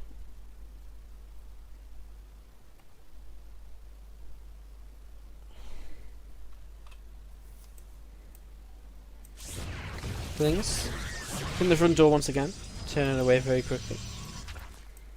And delaying, going up to a lair, adding on going up to 4 gases. Is he going to go for a 2-base Spire or something? He very well may, but that, I mean, if he wants to, he can, but the problem is his opponent is throwing down a Stargate, and if he goes Spire, I mean, the Phoenixes are going to come out fast and furiously from his opponent, and they're going to shut down the Mutalisks almost immediately. So let's see what he does. We see a Robo being added on as well for Trace. See what he does build. He builds an Oracle, in fact. But there is a Spire from Delane's. But still, it's not going to be that great because, you know, the possibility to go into the Phoenixes is already there. And with that possibility already being there, you know, all it takes is with this Oracle to spot the Spire and boom. You know. Mothership Core gets the scout right now. In fact, moved in, saw the Spire, and he knows immediately here he can start building some Phoenixes. Now with this scouted, does Delane cancel or does he keep this up? Oracle's going to start heading across the map. Phoenix is now in production, and I think if Delane made Mutalisks here, he's basically just signing his own death certificate. As this Oracle does fly over that 3rd base here, going to come into this natural. It's actually going to start fighting the Queen, and Oracle will take down a Queen without any backup, and he's not going to get it. This Queen does not get any backup at all until it's too late. So this Oracle already doing a pretty decent job. Can't take on another Queen yet, but can still come in and be annoying. Forces a Spore Crawl out here. I'm kind of surprised he doesn't go after this 3rd base, maybe. I guess he doesn't really have that much energy to do anything too significant. I mean, he could have brought it down on HP and made it an easier target for later, but that's not going to happen, as his own 3rd base is now going to start up. So, I mean, compared to the Zerg's 3rd base timing, I mean, he is in such a good position here. And, I mean, he's got his Phoenixes on the way, and he knows there's a Spire up, so we're even going to see this Observer come in here now, probably just to double check, you know, is that Spire still there? What exactly are you going? Already we see a 2nd Stargate being added. This Observer does spot the Mutalisks there, and them Mutalisks coming out does mean that, you know, he'll just keep up the Phoenix production. He's going to absolutely destroy all of these Phoenixes, all of these Mutalisks so quickly. He's already got 2 Phoenixes out. The 3rd one's on the way. He's getting his +1 air weapons. He's adding on 2 more Stargates. He's going to have such a sick economy behind this as well. Look at that. Nice spot by Delane, able to pick off that Observer. But I'm not sure if he's just made too many mistakes. Well, not really too many mistakes, but too many bad choices in this game. He's adding on some corruptors now. But again, when your opponent can start up this many Phoenixes so early, go into Void Rays as well, I'm really not too sure. Oracle gets picked off, he starts to turn away with them Mutalisks. So playing safe, doesn't want to reveal too much, does very minimal amount of damage, and then backs off, knowing that, you know, it's better to just do a little and leave than to do a little, try and do more, and lose all of your Mutalisks. Flea Beacon now on the way as well for delaying, looking to Trace, looking to continue on in the game. With his Phoenix upgrades, get Anion Pulse Crystals, get that Phoenix range, and continue his air upgrades as well. As we see, Corruptor's coming out here for delaying, going to be looking to just go Muta Corruptor overall in the game, and I suppose he's in an alright position. I mean, he's 70 drones to 63 probes. Considering he's adding Corruptors in nice and quickly, it's not, you know, awful for him here. He's going to actually commit and kill this Mothership Core, which is nice. He loses absolutely nothing, so worthwhile. The Phoenix is now coming forward, but both armies disengage quite quickly. And honestly, Delane's actually in a much better position than I'm letting him out to be. I mean, the thing is, the Phoenixes, they were out, but they never killed off all the mutants straight away. You know, Delane was very safe about how he did things, and because of that, he's in a really nice position now. As he sees these Zealots moving across the map as well, taking a bit of the taking some tower control. Mutas looking to try and take this tower control back, coming in with the Corruptors as well here. One of the Phoenixes nearly going down. Anion Pulse Crystal's halfway done. Once that finishes, his kite ability with these Phoenixes will increase so much. And well, these Phoenixes come forwards here. One of them goes down though, and a lot of them taking a lot of damage too. And needs to still just be so careful. There's another Zealot going to get taken out. A few Zealots heading around this side. May try and go for this fourth base. May just try and get into one of the mineral lines here. If they could snipe that natural, of course, that would be huge as well. As more Phoenixes continue on in the production tab, it looks as though these Zealots will get cleaned up very easily. And Delane continues to just increase his army supply. So just tracing the other side of the map. Very few ground units, a lot of air units, of course, with these Mutalisks. With these Phoenixes. Now coming up to the 16 count, he's on 12 so far. And it's a pretty decent number of Corruptors too. I mean, there's enough Corruptors to really make this army safe, and there's a lot of Mutalisks too. Fourth base now finished means that he's going to get the gas mine on here straight away to keep building new Phoenixes, new Corruptors. Coming forward there, doesn't quite manage to snipe a single Phoenix. Oh, coming forward, that time he does, and still doesn't actually lose a Mutalisk there. He's lost one Mutalisk through the whole game, and he's killed 3 Phoenixes. This is really impressive by Delane.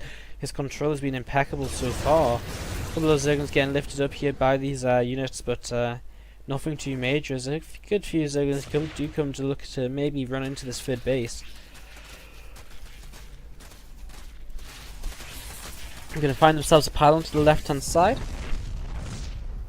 And an infestation pit on the way for Delane. It's very possible here that he just starts a tech switch. You know, maybe something which his opponent will not expect at all is maybe if he starts getting melee upgrades, he could go into Ultralisks. I mean, as it stands, I mean, there's basically no ground army at all coming out for Trace. You know, he's not built anything on the ground for so long, as once again these Phoenixes do begin to engage with the Corruptors. It looks as though they're finally going to find themselves a Mutalisk kill. Maybe a second one too. I'm not sure what died on top of the Phoenixes there. 3 Mutalisks are now killed throughout the game. And these Corruptors continue to come forward. A couple of Phoenixes will die here. And these Corruptors will continue to take so many Phoenix shots to actually kill a Corruptor. It gives them so much potential. Just continue chasing. These Phoenixes continue to just back off though. And these Zerglings still just sticking around on the map looking for opportunities to do damage. Some Zealots here will be spotted moving across. And can't really fight these with the Zerglings, but if he can spot them, then he's going to be able to just chase them down with the Mutas and the Corruptors. Hive now on the way as well. Something we could see happen here is maybe the addition of some Vipers, and you know, you may say, if you haven't seen it before, you may think, oh, Vipers, but they're so effective when you add them into this kind of Muta Corruptor clump. You can, you know, once you add them in there, you can just abduct Phoenixes into your army, and slowly you just really do whittle down the Protoss player. Base on the way now. These Phoenixes should be able to lift and save it if they want to, but it looks as though we'll just see a cancel instead. These Zerglings will now just turn around and fight against these Stalkers. 4 Infestors on the way too, of course. Surprise Infestor attack. Fungal growth on all of these Phoenixes would be absolutely disastrous. These Phoenixes, they rely so heavily on their mobility and the ability to just change direction to pick off the Corruptors and the Mutalisks. That if they get locked in position, they are 100% most likely to just completely die. These Mutants, Corruptors, and Infestors too now. Moving across here. No Overseer in the army, not going to spot this Observer which is above the tower. And there's still a lot of Phoenixes in the sky. As looking for maybe a fight here, looking for the Fungal Growth. He's going to get it! He's going to grab 5 Phoenixes here. And that's a pretty significant hit to the Phoenix count of Trace. Immediately starts to build 2 more. He does have Blink on the way. He's on 21 Phoenixes, 11 Stalkers, 2 Sentries, and a handful of Zealots as well. But the Zealots keep on getting picked off. And look at this as Zerg player continues to just take bases all over the map, and it's exactly the kind of thing he needs to do. A lot of Infestors, of course, as well to back up his army here. Ooh, taking a little too many shots on the Mutalisks that time, as gets a little bit too far forward. A blink from these Stalkers to maybe try and come in. Oh no, the Fungal Growth catches a lot of these Stalkers, but not too much else. And of course, the main issue here is them Phoenixes. The Fungal Growth is not able to be followed up. A bit of a wasted Fungal Growth going down there. And, well, this 4th base is finally going to get set up for Trace now. As we see 6 bases on the map in total for delaying, unless some of these get picked off here in the very near future, which is very possible they will. See a hit squad of Zealots already heading that sort of direction. Nice Fungal Growth once again here. Going to come forward with this army. Force fields go down, and I mean, not really going to achieve anything at all. Corruptors leading the charge once again. And the Phoenixes need to be so careful of all times of these Fungal Growths. And here we go once again, as these Infestors are actually going to start getting attacked by the Zealots, catching a few of these Phoenixes in a single Fungal Growth, but that's about it. These Zealots not getting as many Infestors as you maybe would like. 17 more Mutalisks on the way, and a Greater Spire. This game continues on in a very interesting manner here, as we're over the 20-minute mark, so really getting into this kind of late game situation here. I mean, it's kind of the same compositions as we've seen all game, but the extra bases are up now. The upgrades are really starting to come forward. The Greater Spire, you know, the Hive Tech, all of these techs are starting to come together, and a lot more possibilities are starting to be seen. And Delane, you know, I really did count him out so early in this game for no reason, really, apart from the fact he was going 2 base meter, and his opponent had a Stargate down. But he's made it work so far, and again, it all comes down to not having lost them early Mutalisks, I feel, because of his very safe way of playing this out up until now. Zealot's been picked off again by these Mutalisks again. This is what this composition is so good at, just denying these run-bys all the time if you've got the map control. The creep is pretty disgusting as well, heading across the map. Some Zealots are actually going to try and stop some of this, but the Overseers are here, and an Observer goes down. A few more Zealots are now caught off. Some Stalkers and some Zealots also coming towards this base, but a pretty decent wall of Spankles here will be enough to defend this. Mutants coming in as well, just in case it wasn't enough. A single Stalker does get by. Not too sure what he's exactly going to look to achieve here, but he will get picked off. Ah, the Mutants turn away, and now they turn back. And this Stalker, it will go down here in a few moments' time. Kaboom! So Stalker's down, and next a few Infestors still just out at the front. An Ultra's Cavern now on the way, as well as Enduring Locust. Please don't go Swarm Host. We've already had one of them games today.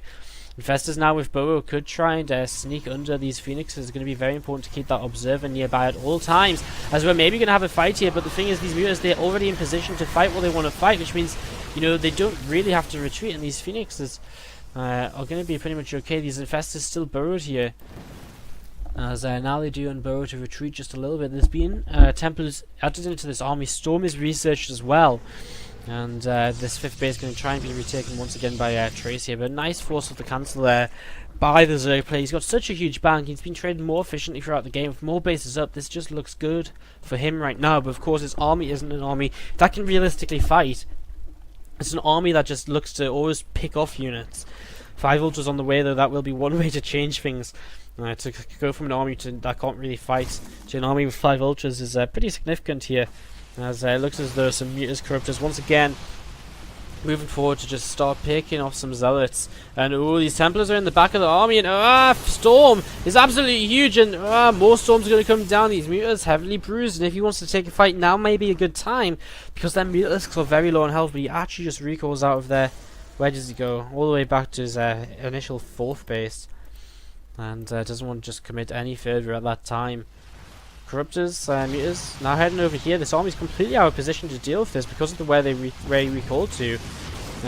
Some damage being done, some assemblers taken down, denying the gas a little bit. A couple of fungals completely miss. Probes pulled away once again, or just going around a different direction. Okay, I really don't know what these guys are doing. Finally, the probes get back to mine over here. Some Zealots are attacking. This base over to the side now. The Queens I saw earlier did have... Oh, they're just a little bit out of position. The Queens I saw before did have a lot of energy, so they would be able to quite easily transfuse that hatchery back up to high HP. Ultras are going to keep chasing here. Only one Immortal. A single Colossi now on the way as well. Storms continue to come down because this isn't really where he wants the Storms to be used. And Archon coming in as well to help tank a little bit. The Phoenixes now is the perfect time to get the Fungal, and look at the Fungal. It's absolutely huge. And the trading is going to continue against these Phoenixes, but Delane is losing a lot of units here. The Stalker's coming underneath to help out as well. He's got 6.5k, 4.5k in the bank. He's severely reduced the Phoenix count, but what does he remax on? I really don't know. Does he have lava? 22 lava. He's not making anything, and this army's moving across the map. 19 swarm hosts. Or his pick of remax. I don't know, man. Like, he needed to make them a little while ago. He's right now, I mean, he doesn't have static defense. He can't stop the Phoenixes just coming in and picking them up. And that fight, if he could have just landed a couple more fungals, you can see how low HP. So a lot of these Phoenixes are down here, yellows and reds. This would be, you know, picked off so easily. You know, they would have all gone down. Phoenix is coming over here, and they're going to all die to these, well, these meters are all going to die now. There's no Corruptors to tank for them anymore. They're just trying to do whatever damage they can. Some Hydralisks being added in as well. I really don't know about this. They don't have upgrades at all. And he's having to invest in all of this, and after that fight, look how inefficiently the fight was for the Zerg. 25k to 20k, and I mean, 5 minutes ago, the Zerg was leading by 2k, so really inefficient fight. The Swarmhost Spur, and they're going to come forward. There's an observer out, and of course, the Hydras are just here to kind of be safe against the Phoenixes. And oh no, this army, it's stuck! It's stuck, it can't get back in because of the rocks. And it will get chased down here. Some Voiders have been added on to composition. We've seen some Infestors added on once again here, as now double Robo Colossi production has started. So we will see enough Colossi here to hold on. As these Phoenixes come over here, they're going to start fighting these Hydras. And these Hydras are going to pick off a fair few of the Phoenixes, but not really nowhere near enough to justify actually losing the Hydralisks. And that was a bit of a mistake. And look at the bank for Delane, completely depleted right now. What was such a huge bank just a few moments ago, and now he's going to lose a lot of these workers if he doesn't borrow them. And an Infestor comes out and does not manage to fungal before time's up. Oh, and a lot of Templar in the out of position here. A couple of Storms having to be used to make sure it's safe. So many Queens are going down, but now finally these Phoenixes are going to get picked off. But I don't think Trace really cares. He's remaking Colossi, he's remaking Stalkers. Some Vipers on the way out as well right now. And we're hitting the 30-minute mark in the game. So, I mean, this could be another long one with the Swarmhost now on the map, with the Vipers coming out as well. And Delane, I mean, he's still got so many bases out and about on the map. This is the only base he does not have right now. And, I mean, his creep is so good. His creep really allows him to do a lot in this game. As these Swarmhosts send forward another wave of Locusts towards this army. So the difference between last game and this game is going to be Swarmhosts against Colossi Void Ray instead of Colossi Tempests. And we'll see if that makes much of a difference here. These Swarmhosts can't really move forward far enough yet to really reach this base before the Locusts die. A good chunk of Hydras over to the left. And ooh, there's a cross army is going to begin moving out here. A couple of Queens will probably end up going down. The Locusts are going to come in from behind though, and this isn't good at all. He's going to lose one of his Colossi, uses a Storm as well to clean this up. We'll be able to take this base down in the end, yes. But that was not a good fight for him here initially. Another wave of Locusts coming forward, and it looks as though we're going to have some abducts into the Hydralisks. One of the Vipers goes down, and these Swarmers are now going to burrow. And he's going to kind of trap this Protoss army here. I mean, yes, it can escape down this alleyway, but these Stalkers may be in a little spot of trouble. They're going to go for the base, but going for this base may lead to them getting cut off here, and they're just going to escape in the end. They do have Blink as well, of course, remember, so there's always going to be that. And another wave of Locusts will go down, but now these Locusts are in a very aggressive position towards this base here, which is mined out, so I guess Trace doesn't have to worry too much about it. His DT shrines just finished over here though, however, and he will warp in some DTs to start heading over and harassing this base over here maybe. Looks as though they're actually headed to go into the main, where they could really force quite a few units back. Oh, these Infestors, oh, they're just going to get by. Just now the Protoss army, he wasn't paying attention, he didn't see them when his Colossi shot at them, and then now these Infestors are going to be able to clear out this base. A huge amount of Infested Terrans are going to come down, and Viper nearly getting picked off here. A couple of Queens are out of position, and they're all going to go down. At the same time, these Infested Terrans do launch into this base. All of these probes will die, and the Nexus will be one of the next targets for them. Locust going to continue to come forward here, and another Colossus may be about to fall, and there it is, down.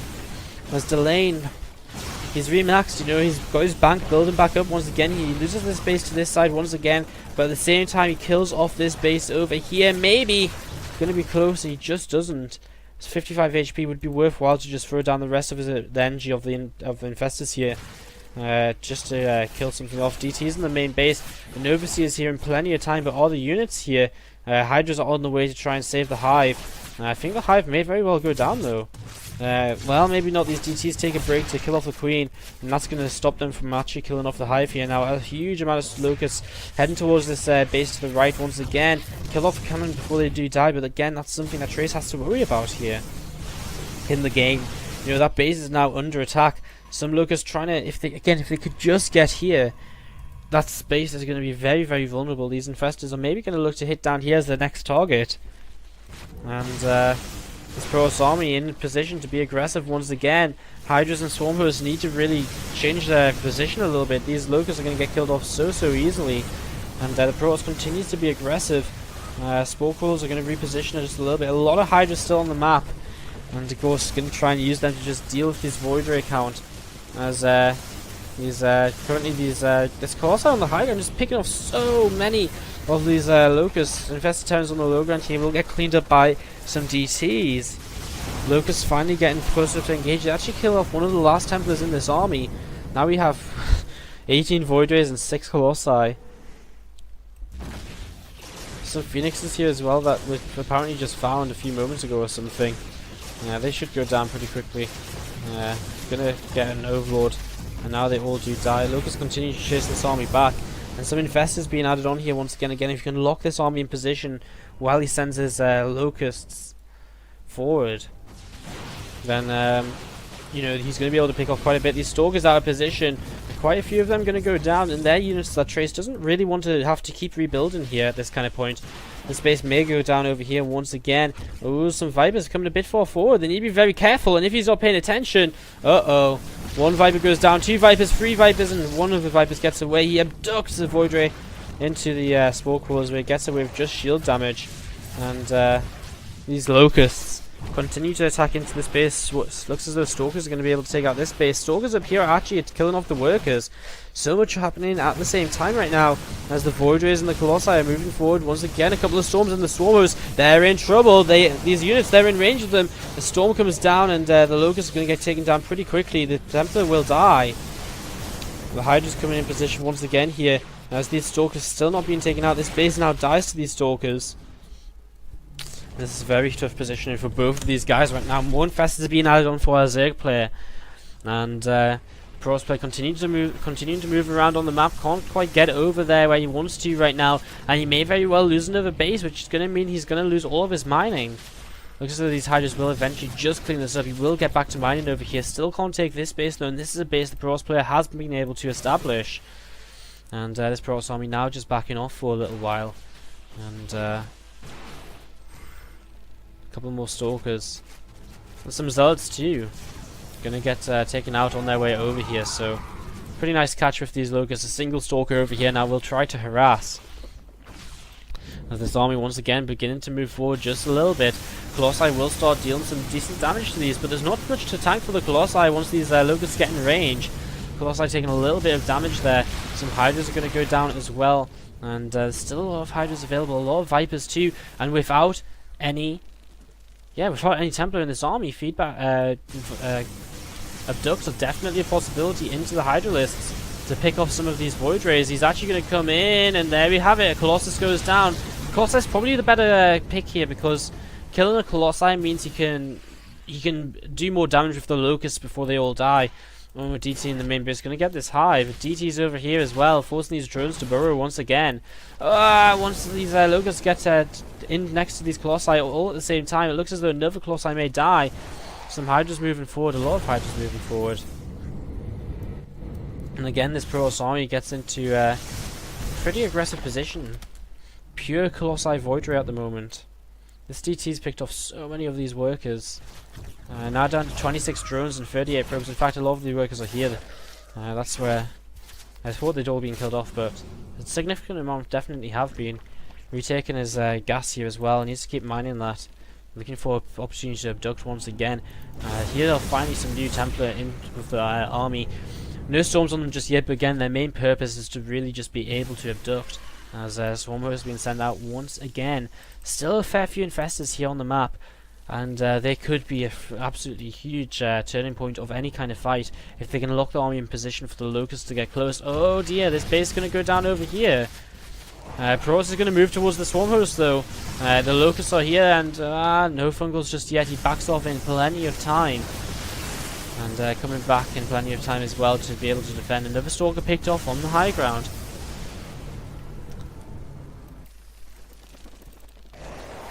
A bunch more Locusts on the way.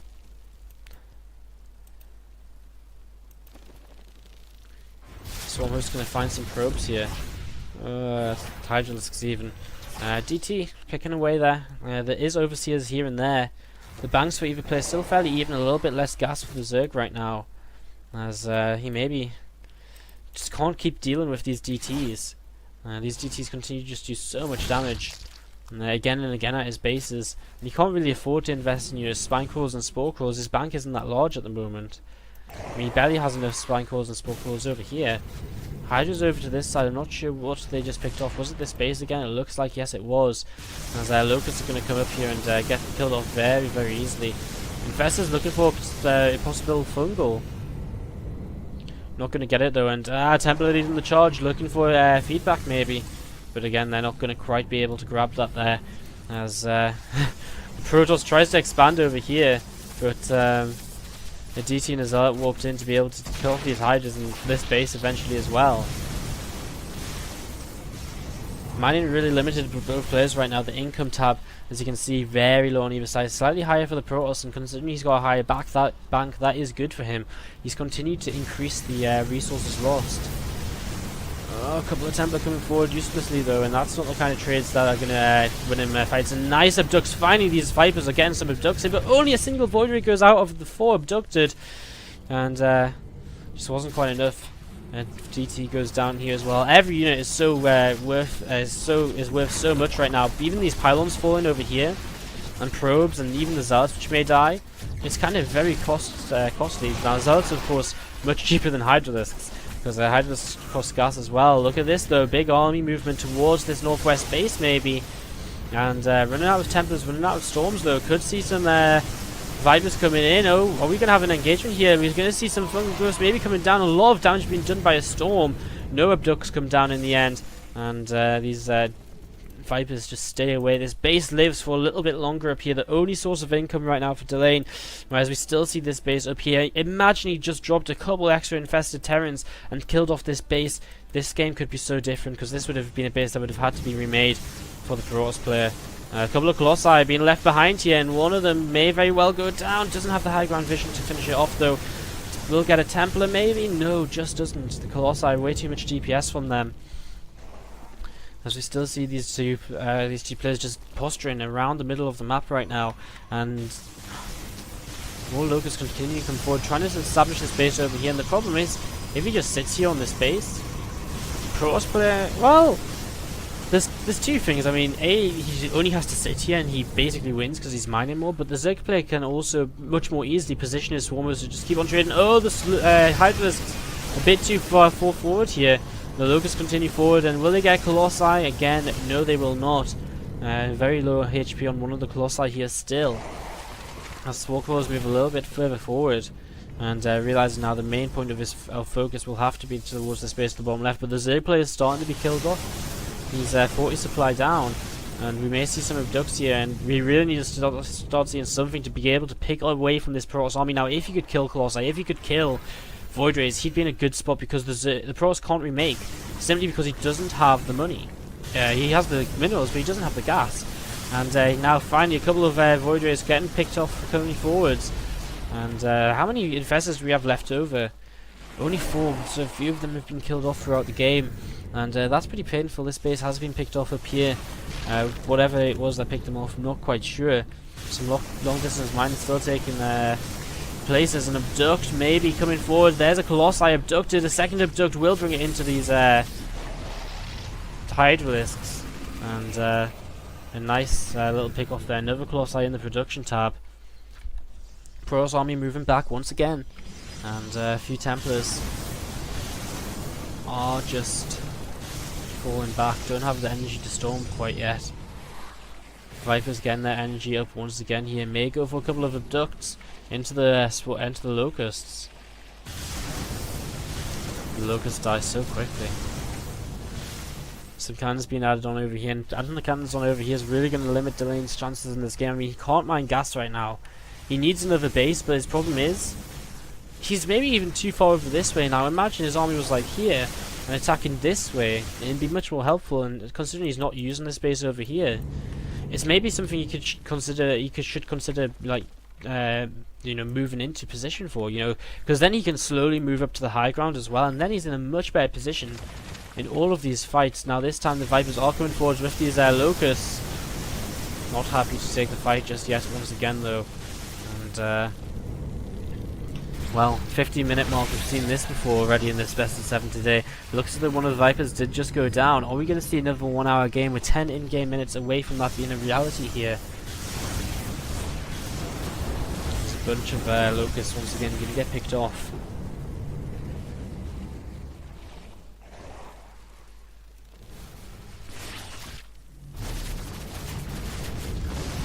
Nice couple of abducts, but again, some Hydras start to fall.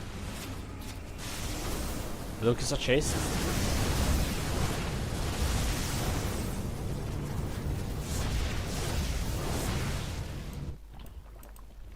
I've actually seen this base here being taken by the Zerg, and this is pretty smart because, I mean, the Protoss' focus is over here, and he's kind of trapped in by these Locusts. So maybe this is the base which Delane should have focused on much earlier. This Void Ray count's still so scary in the sky. I don't even know if there's enough anti-air to just stop these Void Rays moving through. Storms and feedbacks killing off all but one of the Infestors now. And once again the Locust getting killed off here. A single DT over here to try and pick off this base.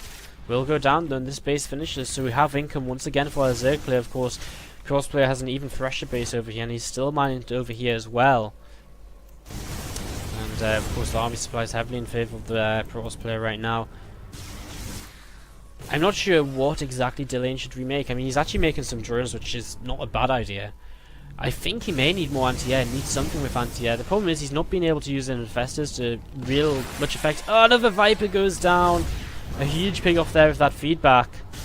And I don't even know, he can't make another Viper because he's remade his hive in the natural. Looking for a fight here. The fungal growth comes down onto these Void Rays. One of them gets abducted, goes down immediately, continuing to push forward the Protoss player, looking for a victory right here and right now. And again, there's just not the anti-air needed to deal with these Void Rays, and these Void Rays are going to be able to just rain the skies, and as they rain the skies, they're going to kill off all of these Soloists, and that's going to be game. We're not going to hit the hour mark for a second time. Zealots kill off this base down here as well. GG's called. And Trace brings us back to a 1-2 scoreline right now in this best of 7. And well, Gravity back in this with that map going in their favour. But that was just New Blanche's first play, and what a fight he put up. Now you've kind of got to think, you know, who's going to come out next from New Blanche? Are they going to be a stronger player? And I mean, the likelihood is they probably are. So Trace really has his work cut out for him here. I mean, he really had to fight hard to win that game. Alright, so we're waiting for this next game to start on up. And waiting for the player pick here from Nuit Blanche. Not really too sure who they will go for.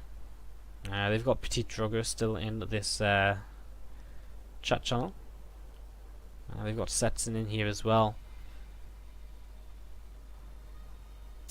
And the Elroy just rejoining the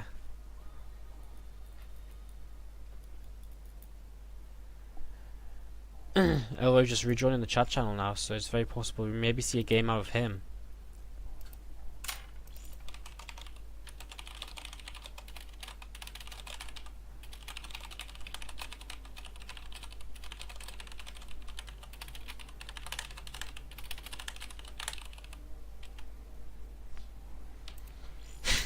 The Spaghetti Justice in the chat just says, started with a proxy gate too. Well, yeah, it did, didn't it? It was pretty crazy. And now here we are. Aldazine, Daedalus Point. My worry is we've got the largest map in the map pool. Two of the largest maps in the map pool. Aldazine and Frost still available.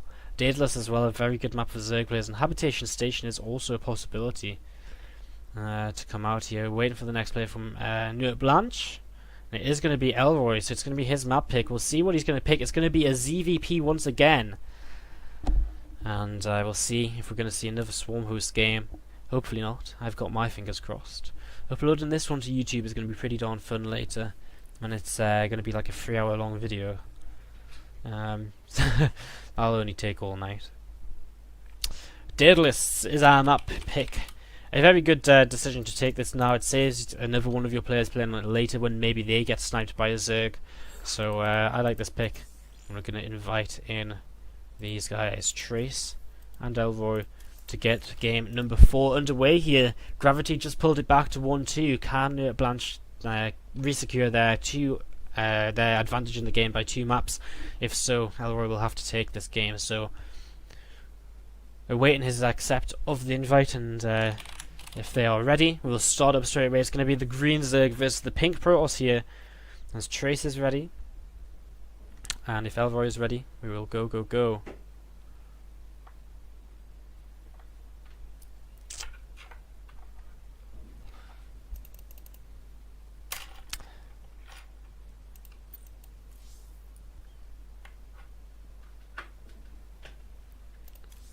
And we're going to start up on Daedalus Point.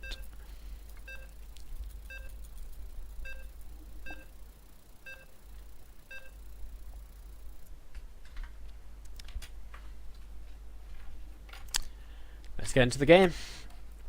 On the loading screen right now.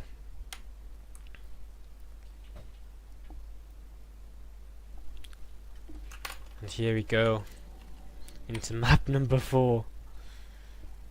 This best of 7. Oops, wrong way around. 2-1 right now in favour of the green Zerg players team in the upper left hand corner. Nuit Blanche playing for them right now, looking to take a 3-1 advantage and take them to match point. It's Elroy. And in the lower right hand corner, the pink Protoss player from Gravity, Trace. Not going to proxy this game. Instead, going to make us pile on the low ground and go for Forge Fast Expand. Probably Nexus first and Forge Fast Expand. As using his pylon to wall off just a little bit here. So.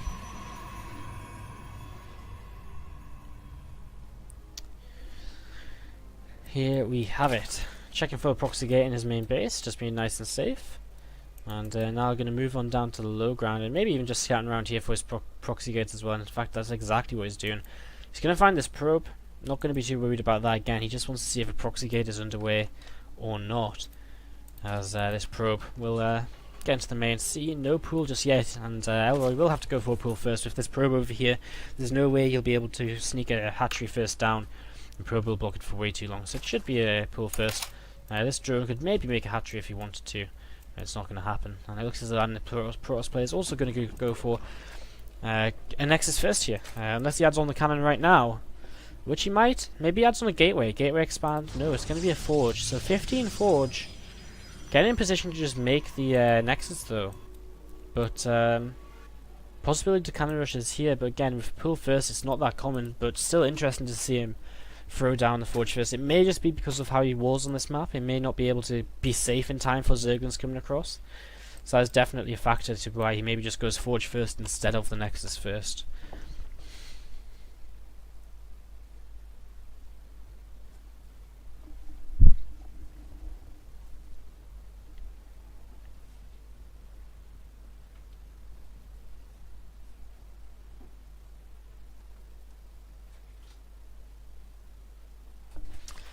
Probe's still moving around here, comes back in, checks, it does see that expansion coming down. Elroy, no gases just yet, and as he sees the forges down, he's probably not going to take any gases either, but he'll probably just stay gasless until the 6-minute mark, or 5-minute mark, depending how he wants to play this out. But he'll probably just take his third base nice and quickly off of no gas, and that's exactly what we're expecting to see right now, as he does move down with a drone, and there we go, third base going to come down nice and easily here for Elroy. And yeah, Queen pops out, throws down an inject. Gateway finishes up at the front, and I mean altogether we're just in a nice little safe part of the game. Cannon's going to deflect a Ling, not just deflect the Ling but also kill its buddy. And that Ling will be very sad now. He's all alone in the world. Still wags his tail though, Zerglings, they're always so happy, aren't they? Alright, well, Chronobu's coming down on this Nexus still. On the main base, Nexus sort of trace as well. So just making probes, he's not committing to any kind of tech just yet. I mean, he doesn't have a cybernetics core finished. So, you know, that's obviously why. Elroy just finally starting to saturate his natural expansion.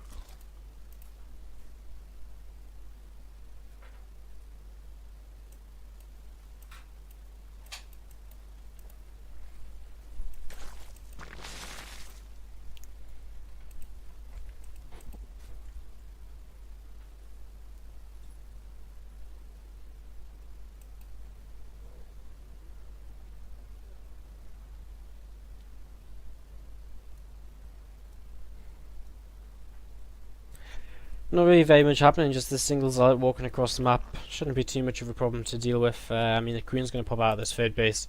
This Zerglin as well, just trying to delay it for a little while a couple more Zerglins come out as well, so shouldn't be too much of an issue. A Labbot 1x here. Moving around, a bit of a weird little critter. Oh no, I thought for a moment that Zealot was about to kill it. Zealot gets behind the mineral lines. Not going to be too much of an issue though with two Queens down here. The Zealot should probably actually die. The Lings are going to come in and block its escape path. So, oh, let's get away for just a moment. Bit of a mistake. These Lings are going to keep on chasing and eventually they will kill it. So Zealot goes down. And still we don't see... Okay, you see Twilight Council. We're going to see Dark Shrine out of Trace. Dark Shrine comes down. And... with Dark Shrine coming down, of course it comes down to, you know, Elroy, does he scout it? Very possibly he is. Overlord was in a perfect position to maybe start coming forward, but now it's being turned away. And he maybe left that a bit too late. If he'd come in a bit earlier, he would have been okay. But hey, it's okay, because now at least he's not a little bit of a dead Overlord like this one down here. Oh, poor Hydralisk as well. What are these? Marines? I guess so. Someone had a very small fight on this map. Rover facility on the way. This DT Shrine 60% of the way done right now. We are seeing some Spore Callers added to the third base, natural, and the main. So DTs are not going to be that effective here. As roaches do start in the production tab, they're on the way as well for Elroy. And things are just looking good for him. I mean, he's got the spore crawlers down. He's got the detection he will need against his opponent. And this circling coming into position to just check for that third base. DT is going to warp in from that pylon on the high ground, and will now begin to head across the map here, see what exactly they're going to be able to do. No, there we go. Finally, we click the right buttons to start following these. So these DTs coming across are going to head straight into the natural. Some roaches have come out, remember, there's some zerglings here as well. And I think he sees these DTs because he's splitting up his units. He starts an overseer as well. So I think Elroy's got a pretty good idea that these DTs are here. And Trey's just going to hide the DTs in the main base for now. You know, he's not going to rush around and make sure he kills stuff with them right now. He's just going to wait for the units to maybe disappear a bit. Oh, he doesn't quite see it. This overseer will finally hunt it down. So this one DT in the main base will go down. At the same time in the natural though, there's already roaches here on this spore crawler to defend. And Elroy immediately going to be able to turn this away. And now he's going to be able to keep track of that to until his overseer catches up. Or is he? Overseer's not on the way at all. So DT does actually escape. But good start so far. We're now seeing Blink and Immortal production coming out of Trey. Still no third base though. So there we go. Finally coming down. I was getting to say, you know, he was getting to the point where it was going to be a little bit too late for that third base. But he did start it up just about in time there.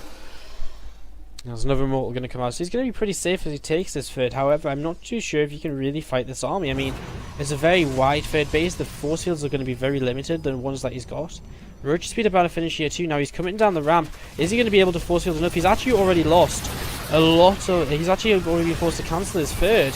And a lot of force fields are going down just to keep these roaches away, but they're already still able to wrap around the back and come forward, and they're going to try and commit forward to get this Immortal. Immortal loses its shield. It's starting to take damage on its hit points as well. All of the force fields are now being used. One Immortal down. Second Immortal not going to go down at all. DT will turn this away. He tries to get the DT before the Overseer dies, but isn't quite able to. But most importantly, look at that. He creeps up this base while going for that attack. And that means this third base is going to be denied for even longer, or delayed for even longer here for the little probe. And these roaches and lings look to maybe get aggressive once again, but this is a huge army for the Protoss with +1 done. +2 will finish very soon as well. He needs to be very thoughtful about where he actually does fight. He's got a Spire on the way, so he's very possibly going to go for a transition here pretty soon. At the same time, he's going to try and run some units up into the natural. He's going to catch an Immortal up here, but he's not paying enough attention, so he's actually just wants to go straight into the main base. They're also going to get warped in up there. Forces a cancel once again on this third, and gets away with the majority of his units, and that's so important, of course, being able to get away with most of the units. And these are Zerglings. One of them left over, this Zealot, not on good enough guard duty. This single Zergling on 3 kills now. Gonna end up getting quite a few of these probes. I mean, there's gonna be a 4th, and to get a 5th, no, he actually even burrows it. Wow. Same time, DT is attacking the 4th base of the Zerg player over here. But the Spire's about to finish, and the tech switch is about to come in, and without any kind of Stargate, this is not going to be an easy hold for Trace. He's only just getting his third base on the way again. Once again now, he does have Blink, he does have +2, and that's you know, they're two very good things to have against Mutalisks. But still, these mules are going to be all over the place. It's going to be very hard to hold on, especially without. I guess he's lost his mothership core. You know, it's still alive. Where is it?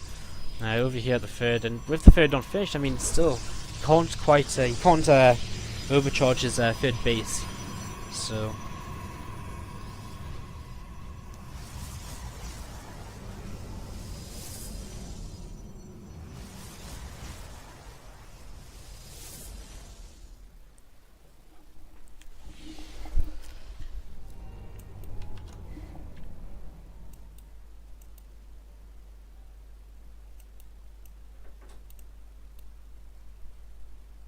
So that comes to take the tower over here, and we're actually having to move out of the Protoss player. Looking as though he wants to instigate a base race here, maybe against these Mutalisks. The first Mutal comes in. Wow, just GG's, really? I guess there's a pretty big army over here. I mean, he could have tried to fight though, I think. Wow. I don't know, man, these gravity players. Well, I say tapping out of the games very early, but then Space Marine, of course, he lasted quite some time. So, Well, there we have it. Elroy takes the gravity up to 3-1 in the score now. And map number 5 will be coming up here very, very shortly. We've had Daedalus, so now Frost, Altazim, and Habitation Station are our remaining maps, and Gravity have to pick one player to play on one of those maps. And if he wins, then he has to play on another, and if he wins again, he'll have to play on the final map in the ace match. Will we see that? I don't know. I think New Blanche are going to be able to close this one out. I think it's going to be pretty hard for Gravity. As much as I'd like to see this go to Game 7, I think it's going to be pretty hard for them to take down Elroy. And then two other players of New Blanche are just such a... They have such depth in their team. It's definitely possible. They definitely can, but I really don't fancy the odds for them right now, as we're awaiting their map pick and player pick for what could be our last map of the evening here. Just need to wait to see who these guys are going to pick. Once again, guys, if you're enjoying the stream so far, thanks for tuning in. You can hit that follow button on the Twitch. See you when we go live again in the future. You can check us out on YouTube as well, youtube.com/SC2improve. If you subscribe over there, if you miss any of our live shows, you'll be able to see them all again over there. And of course, all the usual social media as well, twitter.com/SC2_improve, facebook.com/SC2improve, and www.sc2improve.net is our website, the place to check out all SC2Improve stuff. Delimos streams, the league is not invite only, but you do have to sign up, and sign-ups are now closed until Season 3, which will probably be in about July to August if there is a Season 3.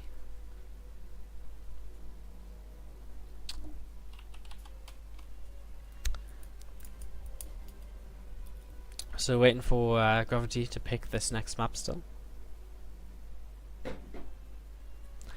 And when they pick this map, be set to go into the next game.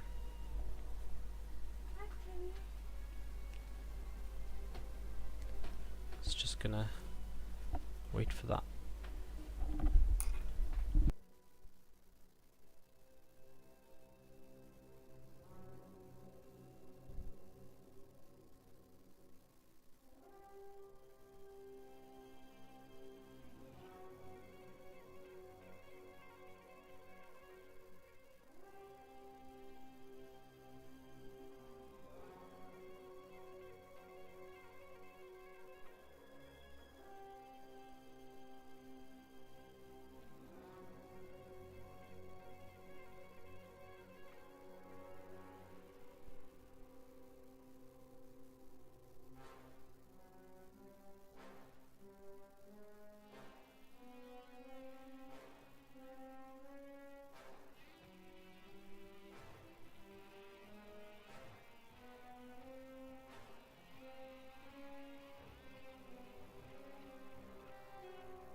Hello guys, welcome back to SC2 Improved Team League Season 2. We're in, potentially the last game of the day. As in the upper left hand corner we've got, currently 1-3 down, representing Gravity, Raynor. And in the lower right hand corner, the green Zerg player representing No Blanche, it's going to be Elroy taking that last map and putting his team now onto match point, as he's going to have to play out a ZVT and cross positions on Frost.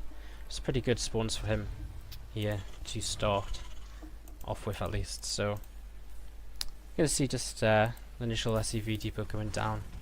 Not too much can happen at the start of the game. Nothing too crazy, no early pools, no proxies. Just a nice slow start. Probably going to see some Reapers, some Hellions, and a very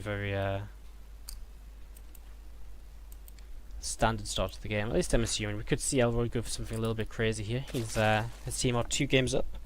Got a little bit of room to play if they want to.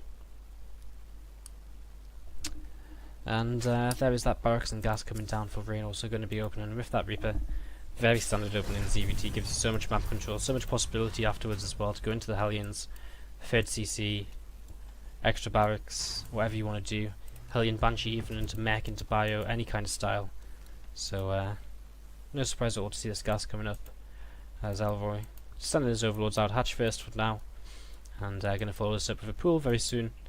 And again, just standard start to this ZVT here on Frost, which is on, you know, probably the second largest map in the map pool. It's pretty nice for the Zerg. It's nice and large. It's an okay map for drops, but you can get these 4 bases up pretty easily. The 5th base after this, in these positions, become a little bit harder. But for the Terran as well, it's also very good, because if you spawn kind of vertically, well, I guess you can hold 4 bases at a time, but that 5th base is always going to be the harder one to hold on, because they're just in a bit of an awkward spot compared to where you hold your 4th/3rd bases. So this SCV is going to come along as scout. He actually scouts an overlord coming out here, and as soon as he sees that there's no Zerg up here, he's going to know that the Zerg is in the bottom right, which is the next place he's going to check anyways. Elroy very soon will see that this is cross positions, as his first overlord has already checked the top right, and his second overlord now is coming along the bottom left hand side. The first Reaper on the way across the map, second Reaper on the way too, and we'll see if he wants to add on a 3rd Reaper or if he just wants to add on his factory and go straight into the Hellions after the 2 Reapers. 3 Reapers had a little while where they were very popular, but now they've kind of gone back. Gone back to seeing 2 Reapers a lot, but there's a 3rd Reaper in fact, so we are going to see 3 Reapers here as the expansion comes down, and going to be able to see a lot of aggression coming out of our Terran player here. Now speed is already on the way for Elroy, so time is ticking. You know, in fact it's pretty fast speed. It's going to be finished by 5:30 in the game, and it's something that Raynor is yet to actually scout with his Reaper. And Reaper is actually chasing Rain. Oh, jumps down into the Queen in the natural. Reaper goes down, and that's a huge blow, because not only has he not spotted the gas in the main base here, but now going for 3 Reapers. You know, generally you want to just harass for the entirety of the game, but in this situation where now Raynor, he can't really put on as much aggression as he would have originally wanted to. Still going to try and look for an opportunity to jump into that main base. The Reaper's still on this side of the map, and speed finishes in 20 seconds. If a few more Zerglings came out here, you know, he could definitely chase down these Reapers and kill them off very quickly in the game. As another Queen comes out and Zerglings are being hidden, try and hide the speed on them for just a little bit longer. They do now have speed, and this Reaper taking a lot of damage. These Zerglings again, I really feel like he could chase it, and if he could get rid of them Reapers, it'd be absolutely huge. And now he's going to come out, and now the Reapers head on home, and I think it would have been worth just building a couple more Zerglings here just a little bit early. He's actually going to come in, and he will be able to get one of these Reapers still, and this other Reaper will keep on, will be chased now. Chased all the way, going to sort of step, and he goes down to half HP. A few more Zerglings just coming out, and they'll probably try and chase the Reaper, but will not be successful, not quite fast enough. A couple of Hellions on the way out as well, and that will keep that last Reaper safe, but really not the best opening here for Raynor. 3 Reapers didn't really achieve anything at all. Picked off some Zerglings, yes, but when he wants to continue being aggressive, losing 2 of his Reapers is definitely not the way to do that. 3rd Command Stand will finish up for him pretty soon here. He's in position to just go and land in this 3rd nice and quickly, and Elroy also taking his 3rd base nice and speedily here to just get things started. for his economy.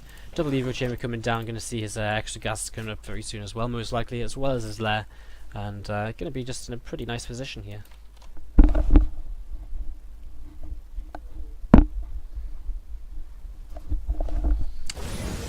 Few Zerglings actually coming in from a bit of an interesting angle, nearly getting a bit of a surround there, but the Hellion movement too quick from Raynor, and in the end Elroy was just not able to pull that one off.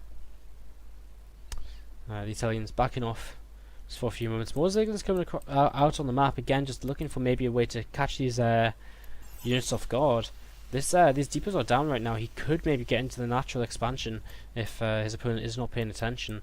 The Italians not being very aggressive, just staying on their own side of the map, and Elroy has definitely got his creep all connected over towards his third base.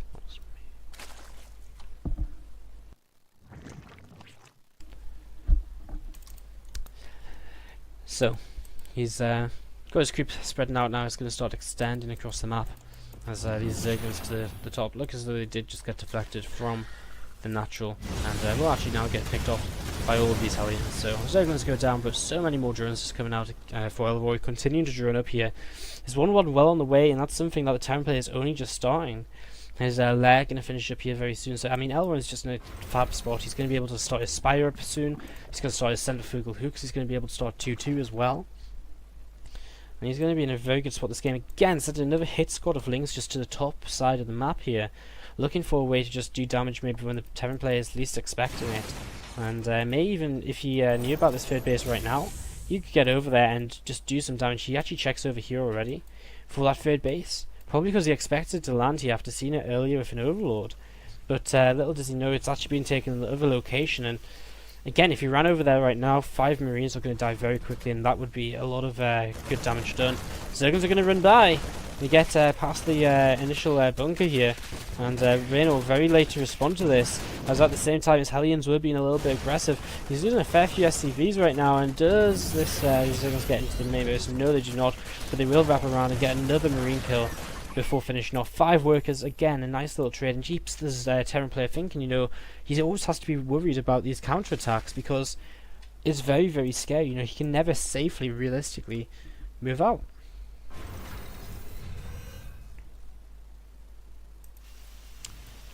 Raynor just starting to build up his army right now. No 2-2 for the Zerg player just yet, spending his gas on other things. I think it'd be nice to get the 2-2 instead of before the Mutalisks. There's no real rush, I feel, for him to get Mutalisks right now.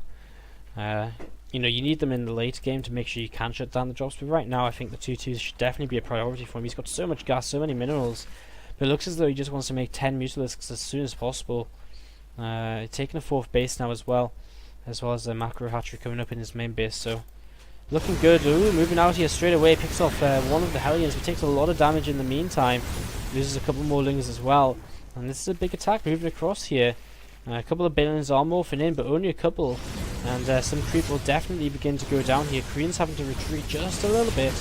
Now actually turn around to fight, pick off one of the Hellions. Nice control, look at that.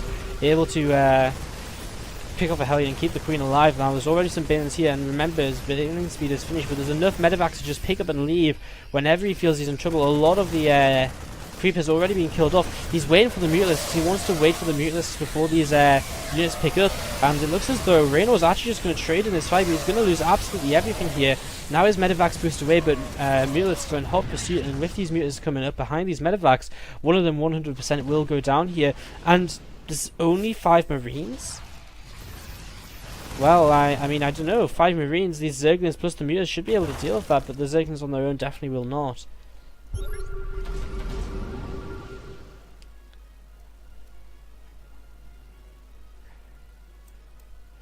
Well, more Zerglings coming in right now. He may very well commit into this base with a big attack. I mean, the Terran player, his production just wasn't really there just yet, and he did lose a lot in his attack as well. Now that being said, Elroy also hasn't made any more Balins, so he can't really attack in, and also the 2-2 for the Terran player will finish soon, so that'll be a slight advantage he'll have, and of course he will head up to 3-3 very quickly.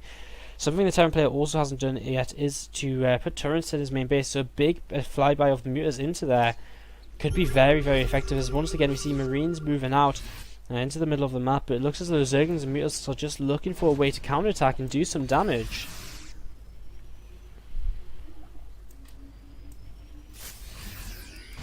And they're going to come in here right now. At the same time, these Marines are just moving out into the middle of the map, looking for a way to just do more damage however they can. What's back at home? I mean, there's a good amount of Bane, there's a good few Zerglings as well. Mutalisks gets caught off here. Reynolds now supply block, losing their depots to these Mutalisks. The Mutalisks are going to come forward and fight, and that's not what they want to do right now.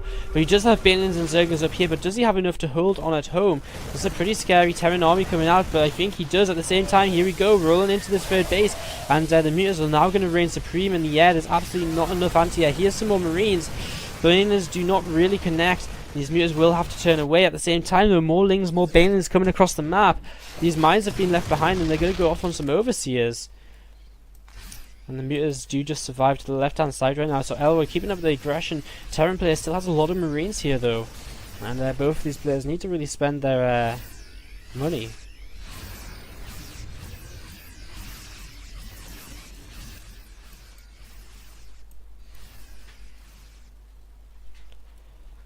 A lot of Zerglings looking to run forward here. There's no mines, there's no kind of backup units, there's just Zerglings.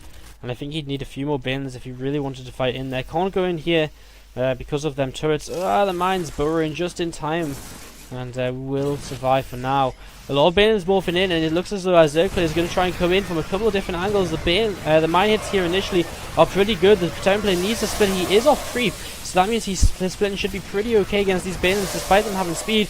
But it's just not really happening right now. A lot of Marines just going down and down and down, and the Mutalisks are just going to overrun, and GG's called.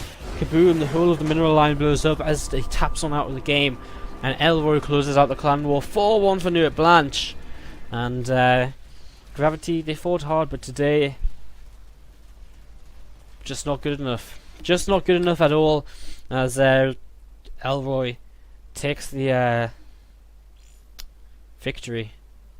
And him and Delane taking 2 maps apiece to secure the scoreline for drawn. Trace taking a game against Delane. And well, that's that. Nuit Blanche take their first victory here. If we check the Wikipedia to have a look at how things are looking in both of the first division groups so far, and how matches have been going, most of them again will be playing tomorrow, most likely. Looks as though someone updated the Wikipedia over here, which was nice of them. So yesterday in Group 1A, we saw we've seen 2 matches in Division 1 Group A. AT Gaming 4-0'd MIA and RUW 4-0'd Punchline. We see one of the matches tomorrow, 2 of the matches on Sunday, and the third final match of Week 1 on Monday for Division 1 Group A. Over in Division 1 Group B, this is where we do see Gravity and Nuit Blanche playing. Only a couple of results here as well. Max Flow with a 4-1 against Cascade just yesterday.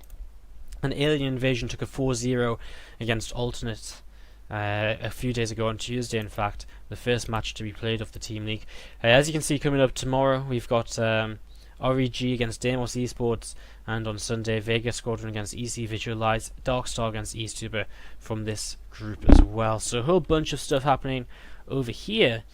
And, well, guys, if you've been enjoying if you have been enjoying the show, do make sure to hit the follow button on the Twitch TV. I went into a bit of a stop there, stop just for a moment. Do make sure to check out our Twitter at SC2_improve. Hit the follow button on the stream. Check us out on Facebook, facebook.com/SC2improve. And as well, SC2improve.net, the place to be for the SC2improve Team League. You know, you come on to SC2improve.net, you click the Team League, you can find out anything you want about it.